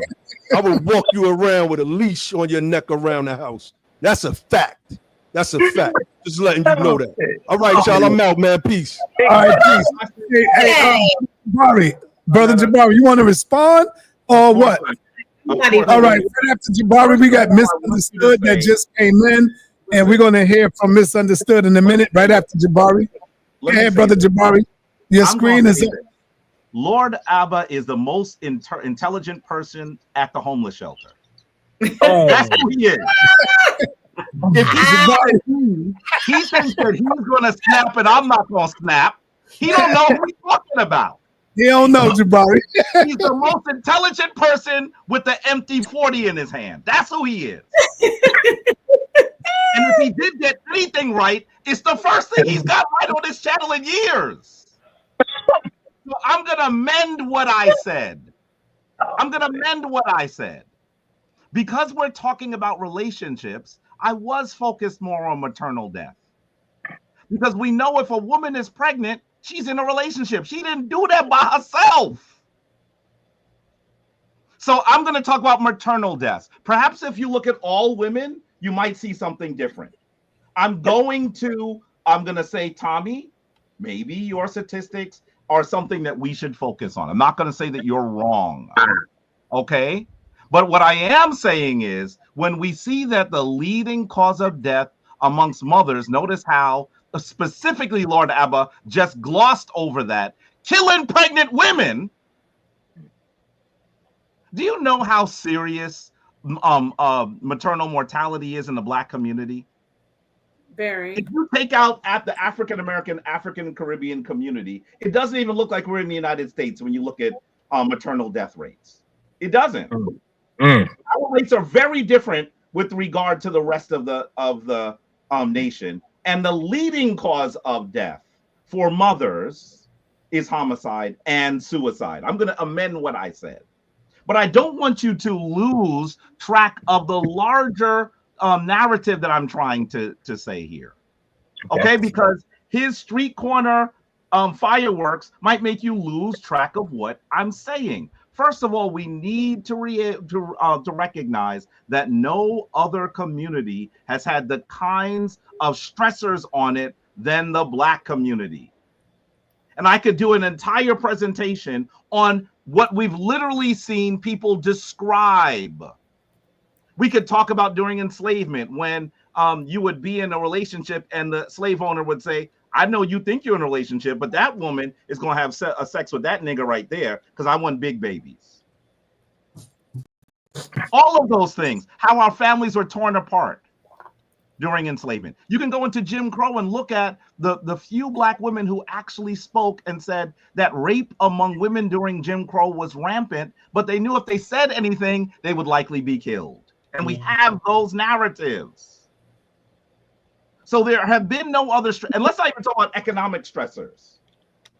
We've had more economic stressors in our community than anyone else. So all of that is an issue. I owe all Black men an apology. Lone Wolf and Lion, please go back to the bottle tonight. That don't even make no sense.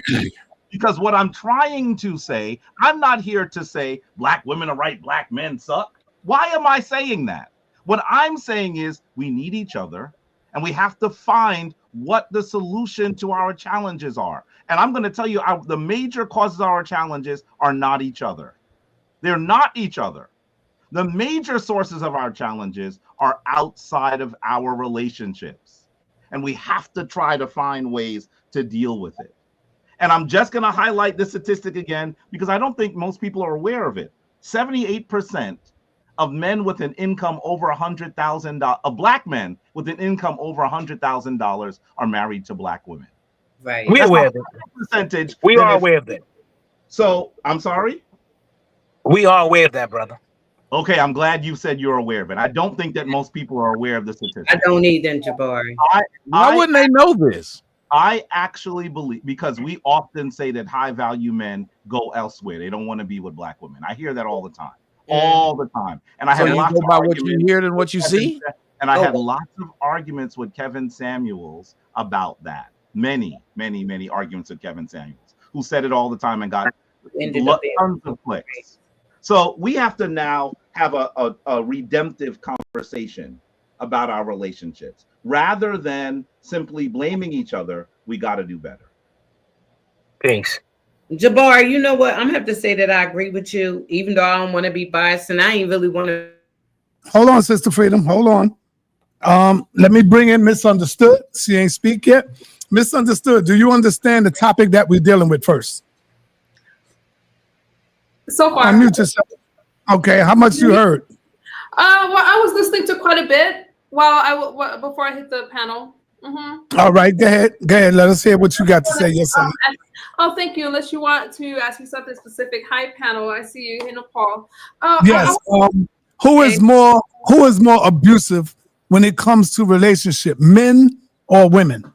I think it's a difficult thing when people are quoting statistics for a lot of reasons. Where I heard a lot of numbers, and you can manipulate numbers, because I think that it's really important to remember that some of the data you can't really say is accurate, because you have to take into account systemic inequities and historical racism. And when you want to talk about who's more abusive, who is this, who is that, I heard the stats. Oh, domestic violence is the leading cause of death in Black women. But how can you say that, especially when the data also suggests that multiracial couples have a higher rate of domestic violence? So are they white or are they Black? So I think it's really easy to throw out these numbers, but it's a lot. Statistics is a complicated subject for a lot of reasons. It's not just a matter of Googling something. You have to take other things into consideration.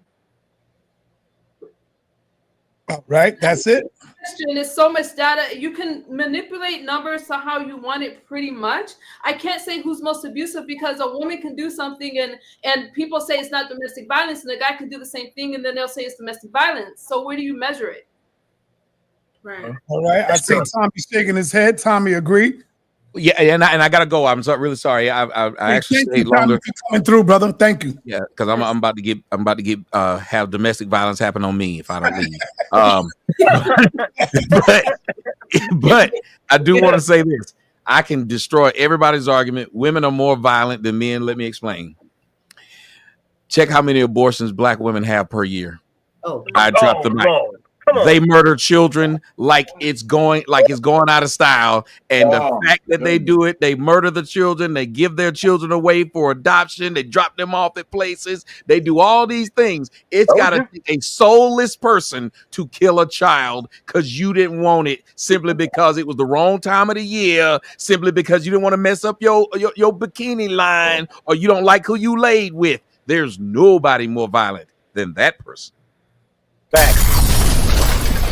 Nice meeting you, Tommy, again. Now, I enjoy talking to y'all. I love one thing you will know. I just love having the discussions. And I tell you what, I would love to be able to talk to y'all again. It's fun that at the end of things like this, that we can still remain brothers and sisters, because hopefully at the end of all of this, we're trying to find some solutions to some problems that really are plaguing our community. All right, let me go to my big brother Suntan in the building. Suntan, what's up, brother? Who is more abusive when it comes to relationships, men or women? I would say both. I would say both, because we're gonna leave out the elephant in the room, which is the social construct that we all live under, and that is what comes and destroys our relationship. I would say if I met Sister Misunderstood, Sister for anybody, we got along, let's try to make it work, we get married. We don't come bringing in all these statistics. We love each other, so we work together. But the main elephant in the room is this social construct that we've been brought up on. We've been oppressed for so many years. We've been oppressed as a Black culture. So when you add all this thing up, the man and the woman, they are both violent. So you can't, ain't no finger pointing. So what you got to do is just work together. If you love her, and if I love her, if she loved me, we work together, we get married. Hey, listen, I done seen people in a beautiful 70-year marriage, 50-year marriage, 40-year marriage, and I ask myself, I say, wow, that's beautiful, you know? And so it's just the way, if you want it, you can have it. And Eddie Murphy said something that I was listening to him earlier. It's a lot of things that we can have in our lives, but we set up another fall another fall situation. So if I don't make it here, then I had this to fall on. But Eddie said if you just go on and go for what you want in life, it's more, it's more than likely that you will be successful if you just go for what you want in life. So if I seen a young lady on this panel and she liked me, I liked her, we got together and we made it work through thick and thin, then that's what it's all about. So all this finger pointing, who the violent are, you both violent, and we've been under we've been both under a racial construct that has destroyed us. See, you got people, and I'm gonna say this, and I'm gonna drop it, because like Jabari brought out a point, whereas the individual who making a lot of black marriages are together because of the black men who's making a lot of money. But see, Jabari, I got a kickback on that if he's still around, because I look at, I'm a sports guy. I done seen all our black brothers, football, basketball. These niggas got all white. It wasn't a woman's, let me see, Sister Freedom color or Napah's color who was married to one of these basketball. They got all white, light skin, all of, it's just terrible. So Damn. And I want to just leave it with that, because at the same token, Jabari says that the two educated people and two black men with a high income are together. Then you got to look at these athletes. They millionaires, and they take it right to the white girl. Look at this new guy. What's his name? Travis Hunter. This girl, then she plotted him. She went to Tennessee to marry him. Now she's trying to get half his signing bonus. So I'm not, people in a glass house don't throw no rocks. What we need to do is not throw rocks. Work on yourself. I always say this. Come from within you. Young lady, sister, understood. If I liked you and you like me, let's do it because we like each other. Let's not listen to all the swish-wash coming out from... Look at this Suntan. Suntan in here throwing he's shooting his shot every time he come back around now. Freedom and you know what I'm doing, Nepal? I'm making a perfect example. I understand. I'm making a perfect example. Yes. You understand? Because that's what makes a long relationship. Two people who care about each other. Not all this other stuff. And I'm gonna leave on this one. We all violent. And I don't mean the people on the panel, I mean as a people. The niggas is violent and the ladies violent. I grew up with 6 sisters, 3 older than me, 3 younger. I was right in the middle. And them niggas drove me nuts. And they was always overprotective, always in my business. So, let's just live and love. If you like Ivy Brothers say, love the one you with, or find somebody you like. If you want to be by yourself, go ahead. Peace. Hey, Suntan, I want to say thank you to you, brother, because sometime I wake up and see you hit my Cash App. Thank you for the support and the love that you show, brother. I want to go to Sista.Dots. You just cut your camera on, and you must have felt that I was getting ready to call you. I want to see what Dots got, or after listening to all of this go on. Talk to us about what you're hearing so far. And Well, actually, you know what, Roy, Brother Roy, how you doing? Because you mentioned the passport bros, right? And I've heard a lot of brothers mention the passport bros, like you see, and this is why, there's a lot of black men going abroad and getting as passport bros. But let's also be clear, the reason why they're going abroad as the passport bros is not to find meaningful relationships with a woman who genuinely cares about them, right? It's because you have the US dollar. So when you go to these countries, right, usually you're going to come back with the gift that keeps on giving, okay? And you're also going to have to pay for that. She's not with you because she likes you. She's not with you because she loves your heart. She's not with you because she thinks that you're fabulous, right? It's because you're the paymaster. You're giving her a lifestyle that she needs and want at the time. You can help her, right? And you're going to pay for that. Now, I don't know how that could be used as an excuse, because that's just weird to me. I mean, and that's real. They're not with you because you just like the most amazing guy to them. No, they're with you because you can actually afford to give me $500 a month, $300 a month. You want to pay to play. That's just how it goes, you know? And I agree with you, Elder Suntan, in regards to because I said it before, it's a me versus me thing. Like, it's not so much of me coming here and saying, like, okay, so if I say, yeah, women are more abusive than men, okay, but is that going to change anything for me personally within my dynamic? It's not. But what's going to change, right, is me working on myself. I heard Sister Wize mention, make sure that your finances are in order. I heard Sister Wize mention something about making sure that, like, you know, you have your house, your car, all these things, but is your soul right? You know what I'm saying? Is your soul right? Because if you're attracting partners who are abusive to you in any kind of way, ultimately that's the lesson. It's a me versus me. That's just how I feel. But that's it. That's all I have to say. I'm gonna close. All right, everybody, as y'all leave, before y'all leave, thumb up the video, please. Misunderstood. You wanted to say something?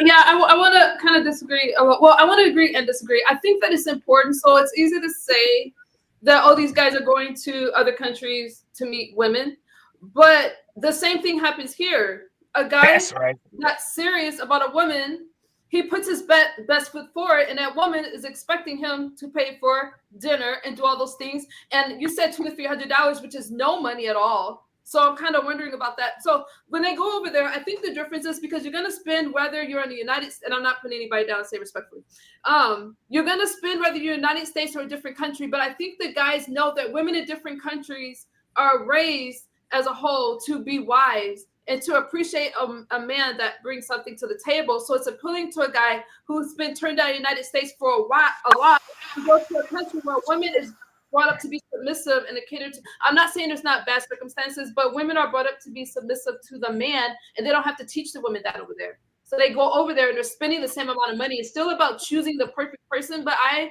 don't think that they just go over there to be. Some of them do go over there to get married. And how do I know that? Because they come back married. They bring them back. They get whatever they need to marry the women. So they are looking for serious relationships. So that I kind of disagree with. All right, real quick, let me bring on the war child in the building. The war child, he ain't speak yet. Let's hear what the war child got to say on this issue. Let me ask you the question. Who is more abusive when it comes to relationship, men or women, and why? Okay, so the interesting thing is that statistically, it's 60% men, black men, to 40% black women. The gap is really not that large when it comes to domestic violence. Okay, yeah, y'all need to check that out. Statistics show that white men actually have higher rates of domestic violence towards women than black men. So I wanted to say that because I had heard Jabari say something about black women, you know what I'm saying? Now, when, you put the maternal thing in there, you have that the dynamic of, child custody issues, which oftentimes brings a lot of violence to both black and white communities and other communities. When there's a fight over child custody and children are involved, you're going to have higher rates of, and that's on both male and female. However, it is 60% male. Black males have a 60% rate of domestic violence over the 40% black women. 90% of the larger portion of most domestic violence is both male and female. Males just a little bit higher. Black males just a little bit higher than women. So I wanted to make sure y'all knew that. All right. Napah, you wanted to say something? Yeah, I'm kind of those stats are off, but that we got to do that. When you say, first off, 20% is a lot, Zion. I said 40%. I don't want to be disingenuous and sit here and act like black relationships. I didn't say 20%. It's 40% women to 60% males. And that study was done in 2000. You mean 60% women? Well, here the 60 is 40% women, 60. So men are 10% over. You know what I'm saying? So you want to say men are more violent by 10%. Zion, start over. What did you say the statistic is? It's 60-40.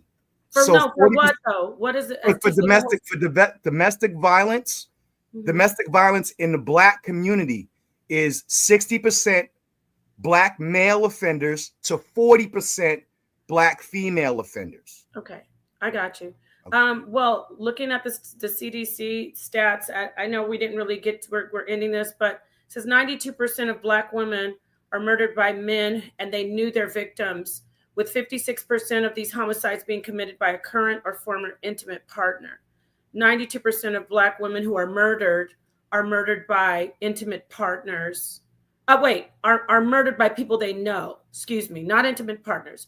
56% of that 92% that know the victim, that know their killer, 56% of those people are their intimate partners.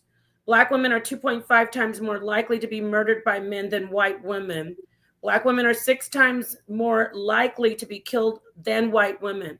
And that also goes for Native American women. I'm not up here trying to, say why or what, but the statistics, I would be remiss to just end this and not say there's a problem.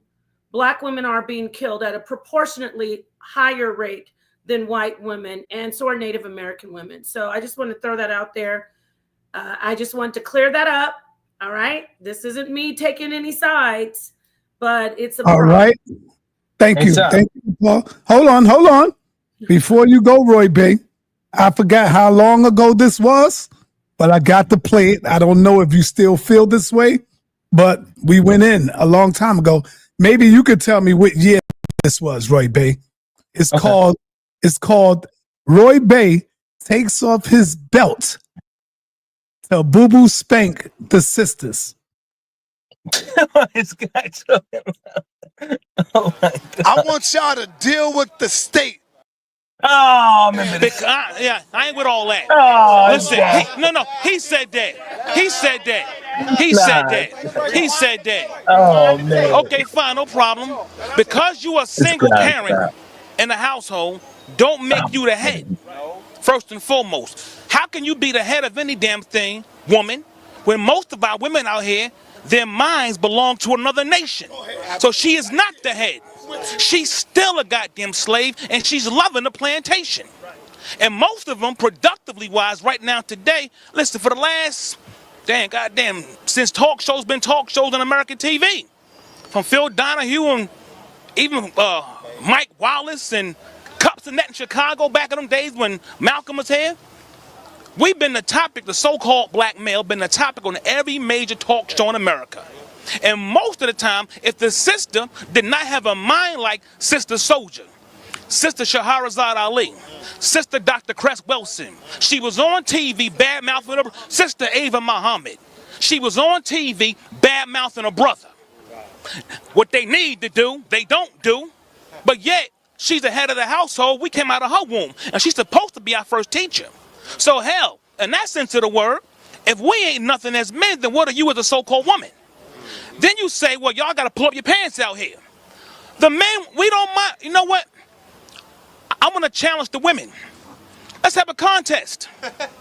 We're going to pull up our damn pants when you put on some damn clothes. Not the sisters here, because they look righteous. But I'm speaking in general. You can't be out here in 2015 wearing these motherfucking panties masquerading them as goddamn shorts. I got no business seeing all your goddamn flesh and the goddamn hairs off your goddamn vagina. But you gonna tell me be a real man when you got fake hair, fake breasts, fake nails, fake eyelash, everything about you got today is artificial. But we gotta be real men to a bunch of big booty broke fake women. Get the out that bull. The jig is up. Because the man is up and moving today. The jig is up. You see? You can tell by the nature of our conversation. We ain't psychologically asleep. Those of us out here communicating today over these Sotomayor TV airwaves, our minds don't belong to another nation. Most of these goddamn naked women who think a man, oh, he got his head in his crotch. But meanwhile, she's the biggest sex object walking. Every time she come out her goddamn house, she's purveying herself in some sexual goddamn manner. She's a sexual predator. But she want to act like all a man wanted some goddamn. And as soon as you go up in one of our goddamn sisters, she oohing and on, and now you can't get rid of her. Tell me I'm goddamn lying. Now you can't get rid of her. You see? So they've never done nothing except at the point of a goddamn sword. They're too damn hard-headed. disrespectful, disobedient, and rebellious. There's a background to this. There's a background to her madness and ours alike that lends some sort of legitimate justifications as to why we do what we do. We always throwing stones, acting like, you know, the house we live in is really a brownstone, it's a glass house. The same thing you condemning us about. Look in the mirror and see your own bestiality. It is highly reflective of your everyday conduct in society.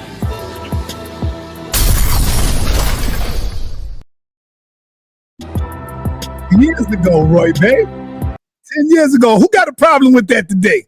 With Roy Bay talking. Roy, tell him how you really not feel. laughing. She must laugh. Yeah, he was upset. Why you got me on the big screen side? Take me down. Oh, go ahead. I see you smiling. You must like what he's saying. No, I was laughing. I was like, ooh. So, he woke up and chose violence that day, huh? What was making you so balance? Like, what? And listen, stop. Why you put that on the screen, brother? Listen. No, I had to dig in the crates. I had to dig in the you crates, did, brother. man. And listen, you know, 10 years ago, Roy. So I would probably have a similar perspective today, just not with the same energy. Listen, that day, you know, the House of Consciousness was this massive booming entity, and we was on 125th, and tensions just running high. You know, it was just one of those moments and everything. But I would definitely have a reapproach in 2025 with respect to such conversations, similar in nature, but without all the foul language. That's what I'm trying to say. Yeah, But you listen, see, I had to bleep all that out, right? yeah, there's a lot of bleeping, bro. There's a lot of bleeping right there. But All look, right, man, I'm gonna go around. Nepal, you could go around and get everybody last take, and then we're gonna end this session right here. Let me do it real quick. Napah, not stepping out of turn. That is because I got to go lay down. Yeah, I had a little surgery this week, so I got the gallbladder out and I had a little hernia. So I've been. Oh man, that's good. You got it out. Yeah, I'm cool. But to say a little what the young lady was saying and what Roy Bay was saying, you know, and it's beautiful how he said that. You know, we're in glass houses, so quit throwing stones.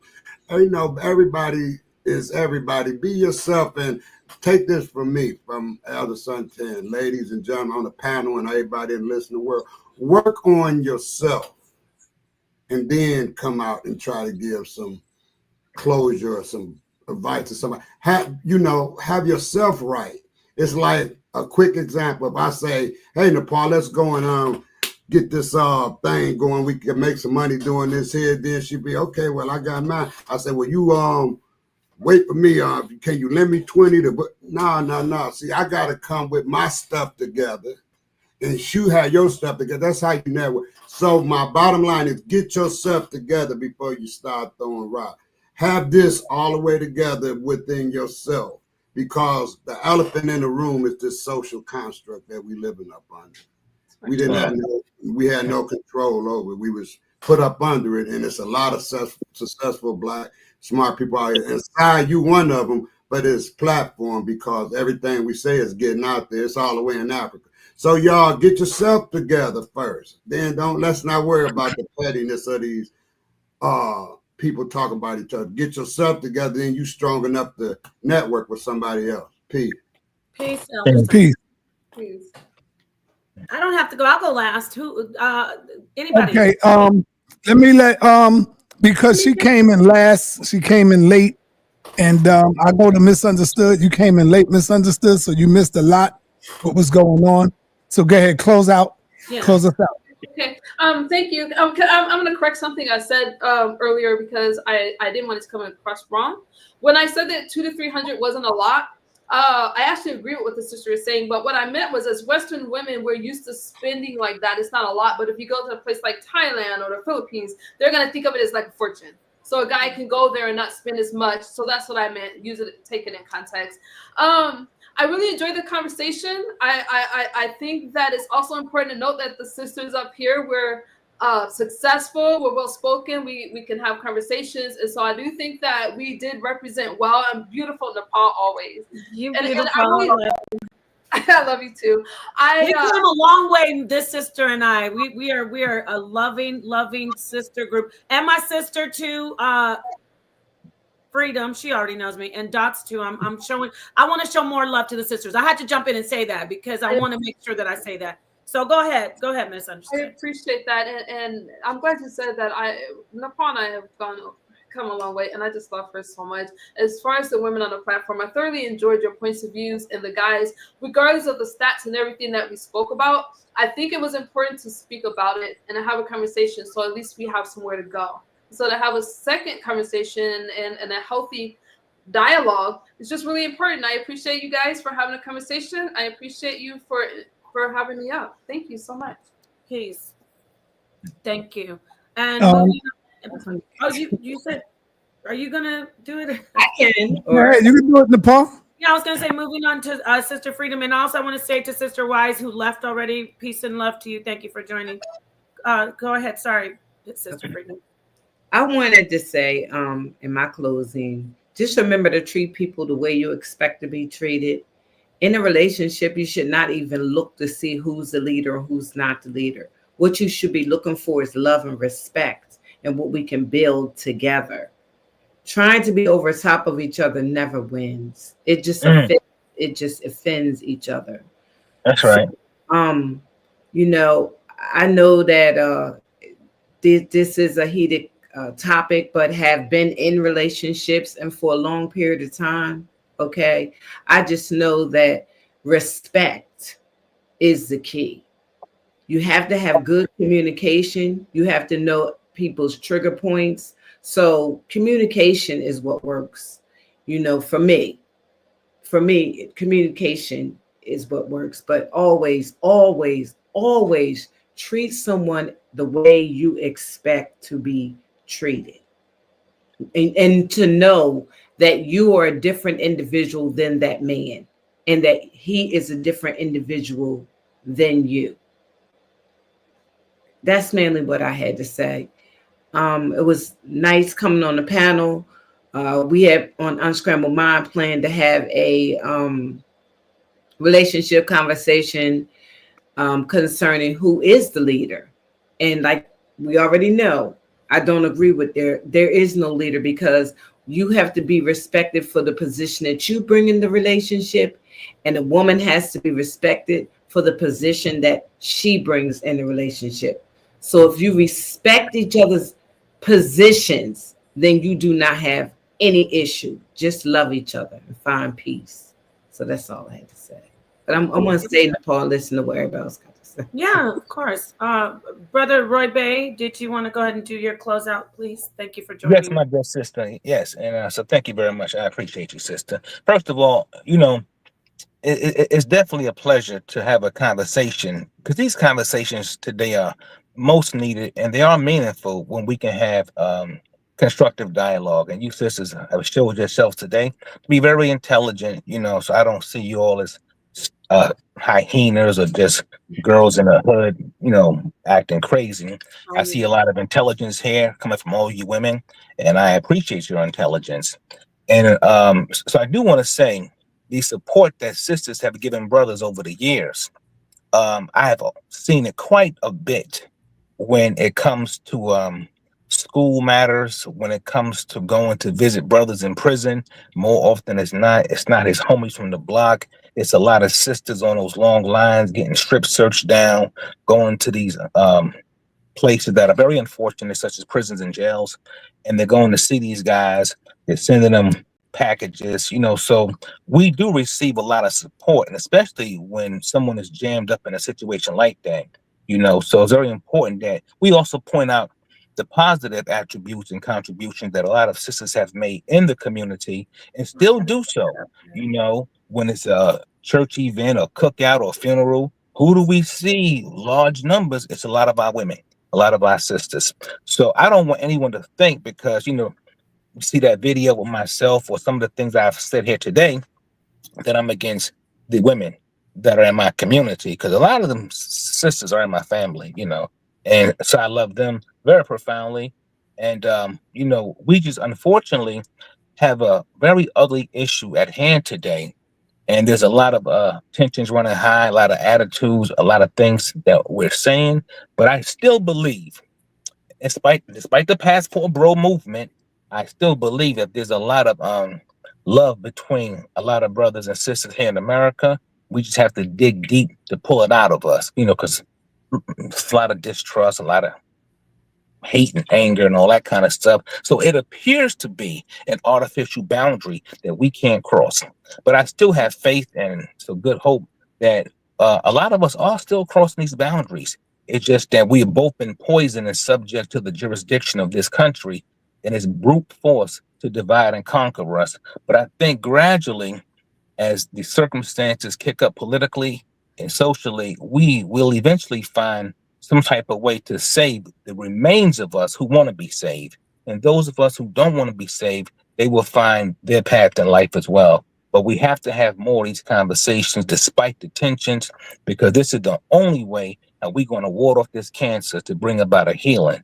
And so with that being said, I want to close out. Thank you very much. I want to say before you go, Brother Roy Bay, while you talk, I got to see a little bit more of you, because when I saw that clip that Sonetta showed, it really, for a lot of sisters, it really hurt, and then it was like very harsh.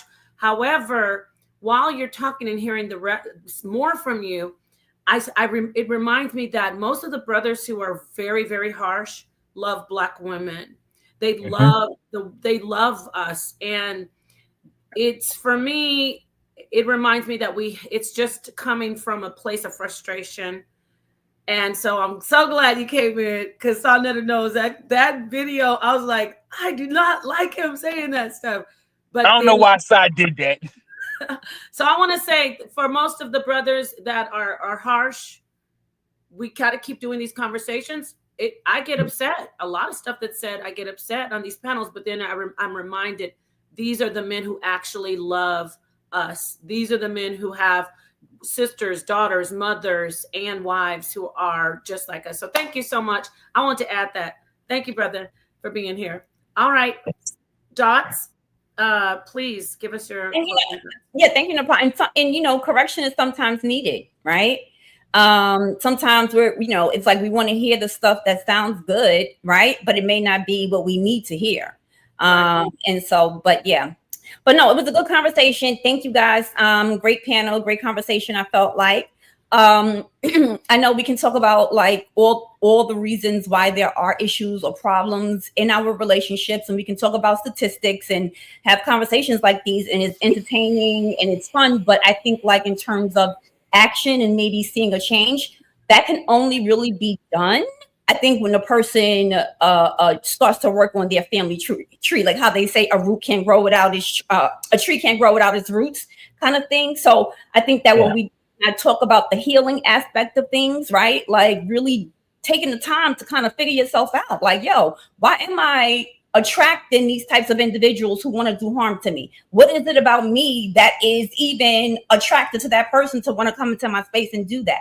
It's a lot of like that I talk, that self-talk. Like, what can I do better? What can I do better? It's easy for me to say, you're the problem, you're the problem. But again, there's three fingers pointing back at me.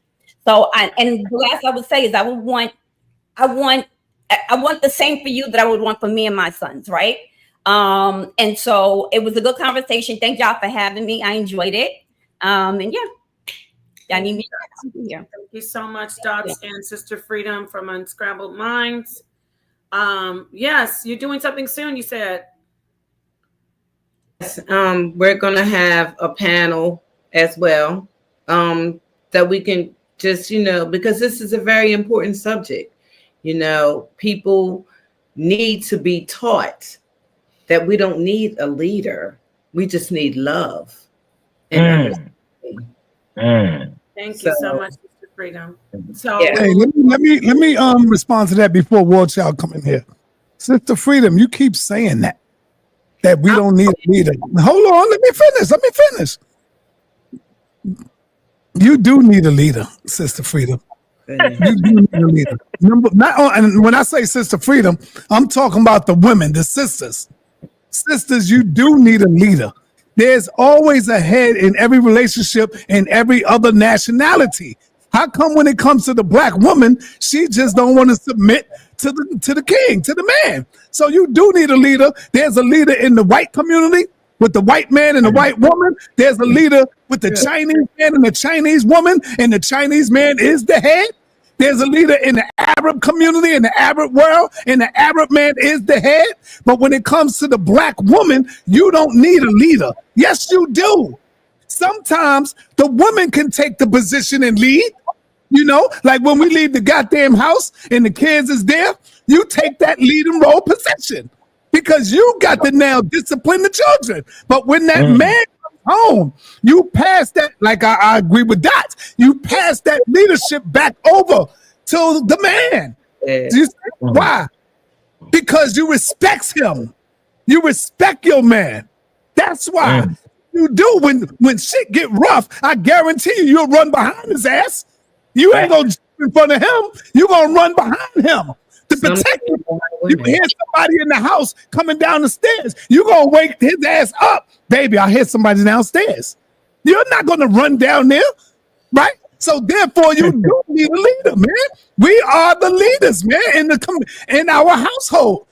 Every black man, if your mind is right, you got to be the leader. You got to step up. You got to be willing to die for her ass. You got to be willing to put yourself in front for her and the kids. Just like when you look in the lion's world, right?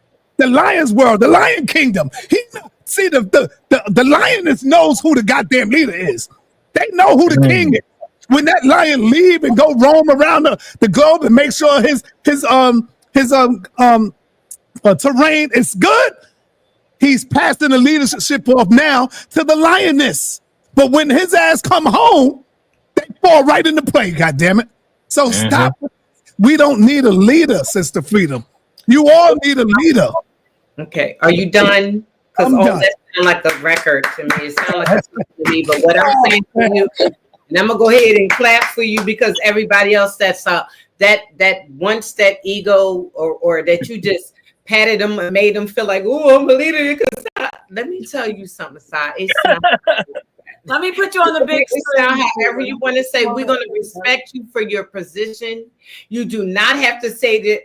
What do we need you to lead us for? And we working together. Why do you have to be the leader? Oh, okay. You have to be the leader because you're stronger physically. Well, how about I need to be the leader because I'm stronger mentally? Because you're trying to convince yourself with some religious bull crap, okay, that you are the leader just simply because that's how the white man has made you, or the undone man has sickly made you think that you were over top of who actually created you and gave you life. But it don't work like that in a relationship. In the majority of a household, when mama come in the house, if mama ain't right, ain't nothing right in the house. She makes you feel like a king. She's the one, her leadership is making you feel that comfortable. I need you to understand that it's her that's doing that. It ain't because some book or somebody told you the king and you supposed, by nourishment, we make you feel like that by nature. You don't have to say it. It's being displayed. Because we do know the majority of y'all don't deserve it. Okay? We do that by nature. You cannot have a job and we still make you feel like you on top. We just do that by nature because that's naturally how we are. You don't have to explain to us, oh, I'm the leader. I'm this, that, and other. We make you feel like that. It just comes natural for us to babyfy you and make you feel a certain kind of way. You came in, you can do all that. You can do all of that. You can do all that side. It's cute and it's funny, but you know that's the reality. That's the reality. It's just the truth. You ain't got to say it. If you want to make yourself feel like you the king and you the man and you all this, that, and another, okay. But the reality is that we both working together in the home. I mean, I don't want to have to keep on repeating it. But what I need you to do, what do I need you to lead me to do? Get that mouse if it's killed, if it's dead, or run down the steps. That's what make you a leader. That's what make you the leader, because you're stronger physically, and a lot of women can beat men. But I'm just saying, if that's all you got to give us is that I'm stronger, come on, man. All right, I'm not gonna go back and forth. You said I said my piece. You said yours. That's good, Freedom. Let's go to War Child. War Child. See, that's how some of you brothers gotta be. Some of you brothers, hold up. That's how you brothers gotta be. You can't be so emotional where you gotta go back with her because she said something. We don't need to have the last word. We Now both it's on the big screen. said her Wait, piece.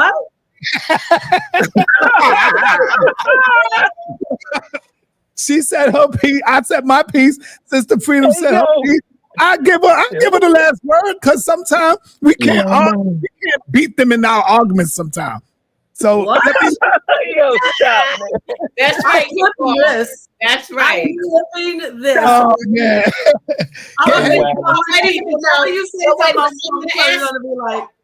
Napah, do you agree with me though, in a sense? Isn't it us, our nourishment, that make them feel that way? We naturally make them feel that way by how we treat them. But on the other hand, since you asked me, and I love you, I was just gonna listen. I love your energy, and there's some things I'll say off here, but on here, I think it'll be okay for me to say this. I think you have just half of it right, because, and this is my personal thing, there are men who don't lead correctly, and I almost feel like she's speaking to that, where she said her experience where she's just realized that she has the power to do it correctly. Unfortunately, there are men who don't lead correctly. However, coming from a home where when daddy, it wasn't mommy, it was daddy always. Like, if dad doesn't have it right, nobody's happy. Mom is like, wait, we got to get this right for dad. So see, that's why I'm like, I really think we have to look more at where our personal experience are, things like that. Now, there are men who aren't leading women correctly. And if you're not going to be, I want to talk to the men who I say men should lead 100%, but don't lead me over a cliff. Don't lead me over a cliff. I want you to lead, but there are men who, I want to talk on that. So there you go. There you go. All right, let's go to War Child. War Child. Let's go. Close us out, brother. All right, so yeah, I had one thought, and then I kind of got distracted. If you want to know who is the most, who has the greatest capacity of being abusive between men and female, look up the Milgram experiment. I mean, they already came up, they already figured it out. All right, Milgram experiment. But I'm gonna just say this. You're correct, Napah, when it comes to, of course, unaliving, right? In domestic situations. You were chopping at that.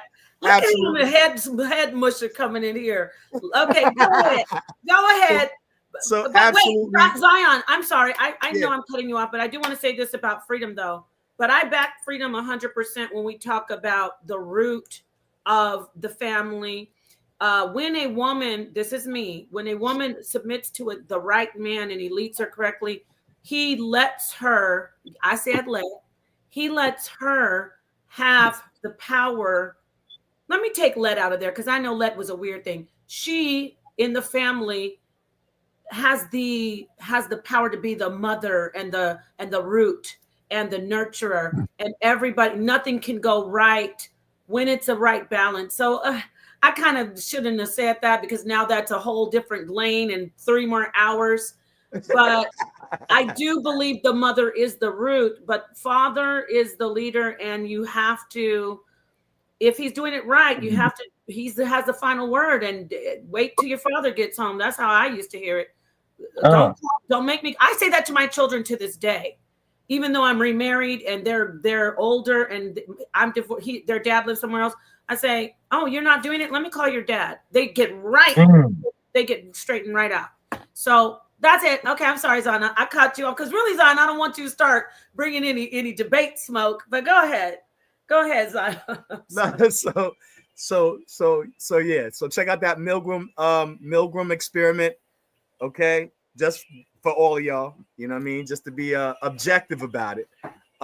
What the sister said about leadership, I Sister Freedom, I disagree with her. I agree with you, Sister Napah, when it comes to leadership, because 3 men come up to you and your children, and your husband is there. Are you gonna defend?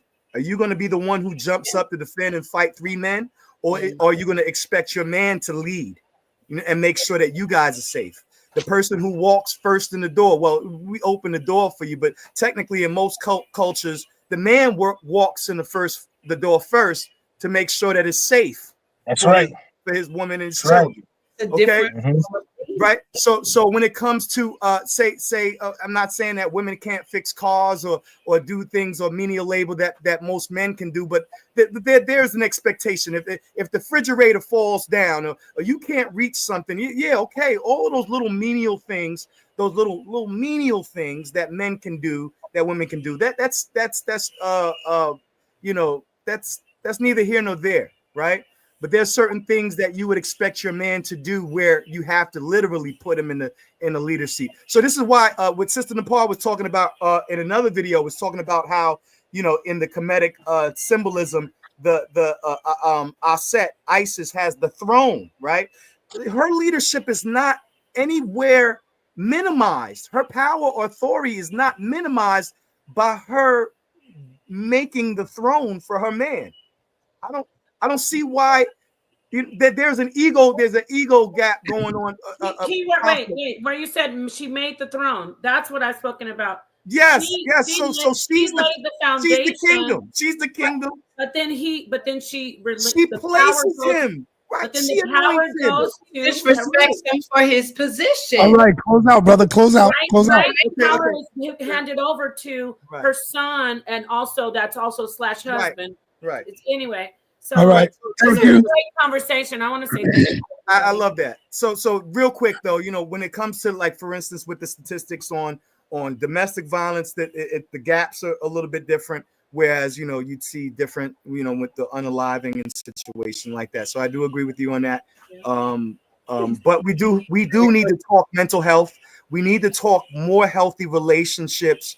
Very important. My mentor, Mother Jean Denver, you know what I'm saying? God rest her soul. She was with Assata Shakur, with Africans for Sanity Now.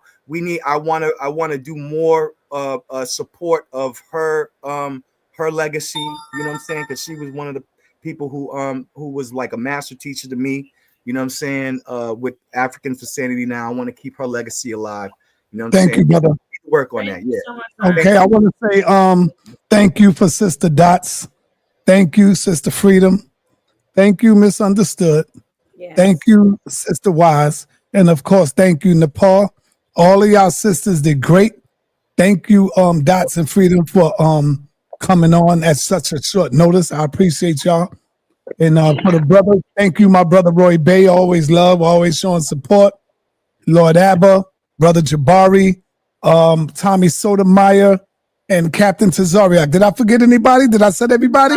You, Zion Ward Child, Elder Son. Yeah, Zion Ward Child and Elder Son. Thank everybody for coming through. We appreciate y'all on such a short notice.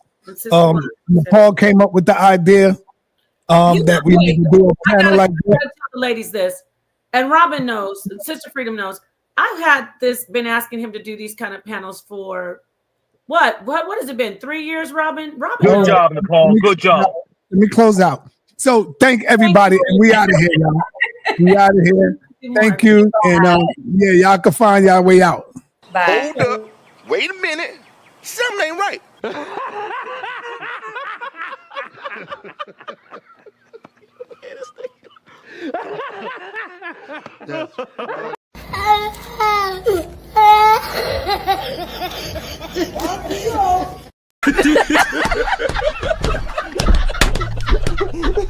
Shout the season,